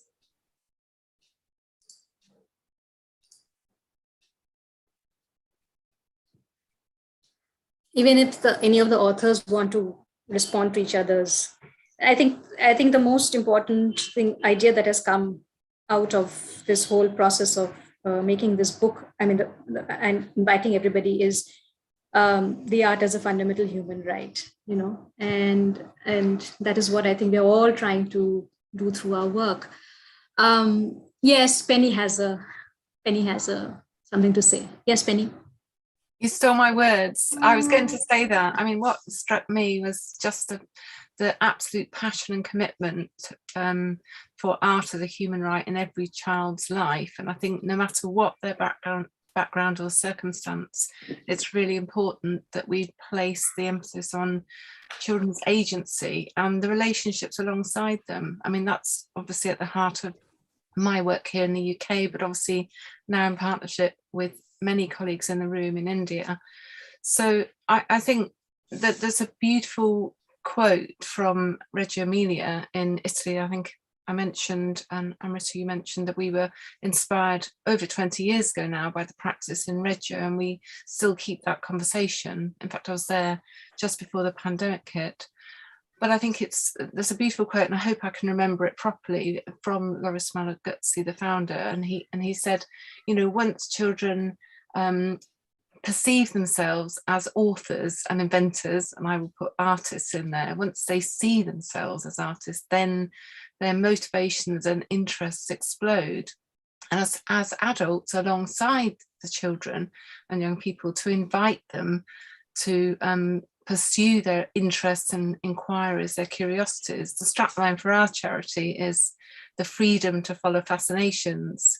And I think it is possible to co-design a curriculum that is responsive to children's interests.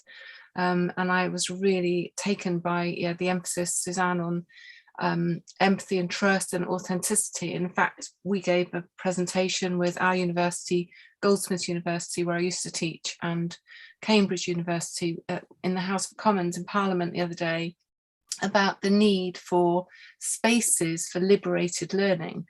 And what I've heard today, it's my afternoon, your evening now. What I've heard today is, that passion for change. And yes, we do need a creative revolution, but we can do that gently and with humility and with creativity. But I think it is important, many of you said, working on the ground with brilliant practice every day to make that learning visible, but also to inform policy by showing what's possible. Ken Robinson used to say, we need one of these books. Oh, look, we need a grassroots revolution to, I've got a green screen on. So yeah, we need a grassroots revolution to change education. And it's not, in India and in the UK too. So I'm very happy to be here. Thank you for that. Thank you, Penny. Lovely. Kripa Bhatia has something to say. Hi, it's been such an enriching session today, meeting all of you experts in all that you all are doing. And what immediately struck me from what I take back from all of this is that, especially the uncertainty that you spoke about, art as a tool of, problem solving, especially in pandemic. We've seen how art art also empowers people with adaptability. The people who lost their jobs during pandemic were easily able to, those who fall back on art and creativity were able to get back to other areas of interests. Teachers who lost their jobs took up mehndi designing or wall painting and many other jobs which were at easy access to them. I met a Rajasthani couple who were toy makers, and they used to come sell their toys in Bombay. But due to pandemic, they couldn't go back and bring their materials to create those toys and sell over here. They started using local materials. So I think that is what art does, art education and creative education does, essentially, that it equips us for times of uncertainty and unpredictable calamity. It provides that very, very essential life skill. Thank you. Can I say something, Amrita? Sorry, my visuals are not working. Rakesh, but Yes. Yes, Dr. Pratap. Sorry, follow me, we'll go to you after him. Sorry. In fact, I enjoyed not just listening to and knowing a lot of things, but the pandemic has also brought to a relief, brought to a peak, the technology taking over almost every domain of our lives. And therefore, a pandemic was actually adding to it, and it is going to add to it. Now, over the last 7-8 years, if you see the employment data, almost 5 to 7 crores people have become unemployed over the last 6-7 years. In fact, the number is increasing.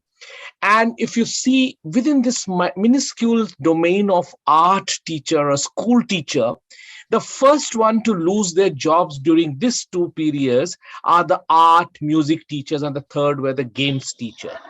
So imagine the kind of the world that we are going to create in the schools when the schools are going to open up. And therefore, this kind of gathering is very important, that we are sharing each other's ideas.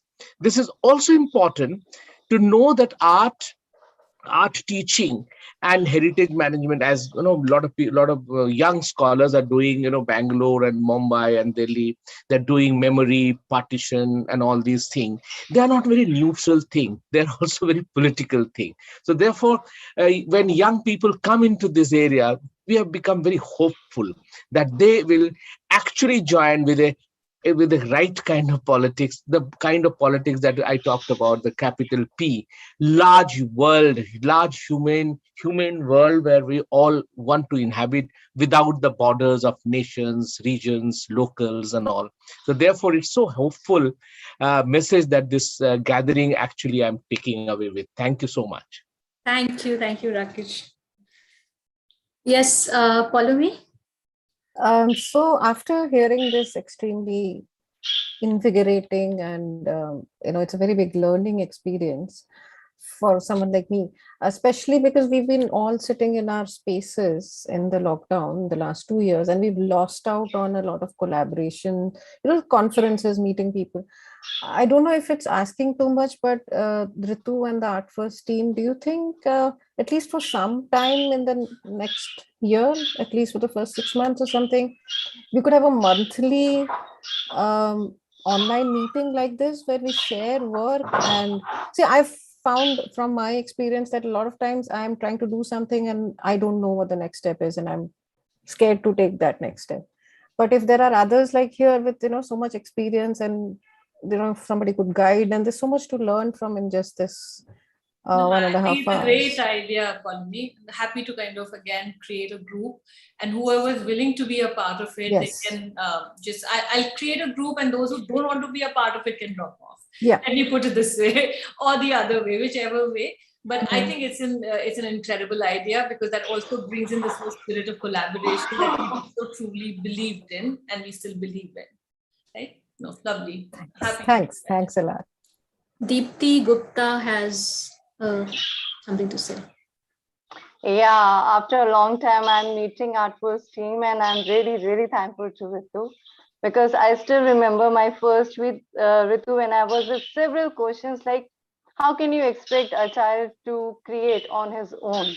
But after getting mentored by Gopal, Sharmila, like it is a turnover. My thought process has turned out completely. And today when I enter a classroom, it's the first thing when I ask the student, like, what do you understand by art? Is it only a drawing on a paper?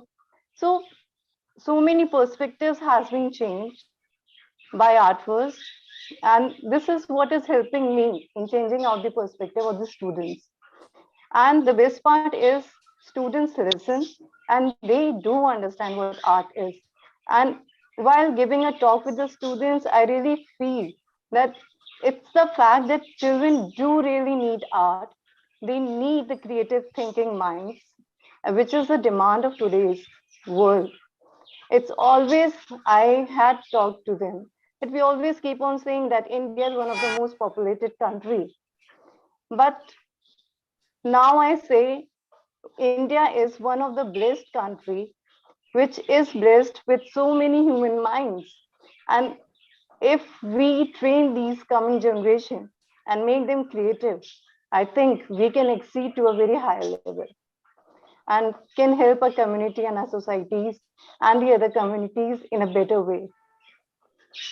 And thank you, Art First, for mentoring me. And like, you all have done a really great job. Thank you so much. Thank you, Deepti. Thank you for your kind words. Do we have any other responses from anybody? No. Okay. Yes, it's been a really, really wonderful evening. And because the process of editing has been also been done in isolation and under very difficult circumstances. So seeing all of you here today and with a book out, and it's a really emotional moment for me. So thank you, Ritu. Thank you, Art First. Thank you, all the authors. And I definitely will be in touch. Thank you so much. Ritu, you want to conclude? No, just thank you so much for being here and for being a part of our journey. As I said, do download the book, enjoy the book, enjoy each other's thoughts and opinions, share it with as many people as you can. And I will start a group so all of us can be in touch. Thank you so much. Thank you. Bye. Bye. Bye. Thank you. Thank Bye-bye. you. Thank you. Bye. Thank you, everyone. Happy New Year in advance. Yes. Happy New Year. Happy Christmas, Happy New Year, Happy everyone. Christmas. Happy Yes. New Year. Thank you. Bye-bye. Thank you. Bye-bye. Bye-bye. Thank you Bye. so much. All the best. Bye. Bye. Thank you so much, ma'am. Ritu, thank you. Bye-bye. Thank you, Sunil, for being here. Thank you. Thank you, ma'am. Thank you, Ritu, ma'am. Thank you, Vrishali, ma'am. Madhvi. It was really great to listen to so many great people over here and making me a part of this session. I'm really thankful to you. So there are so many takeaways today, and I have noted in my book. So as I learn with you all, it's really a way to go.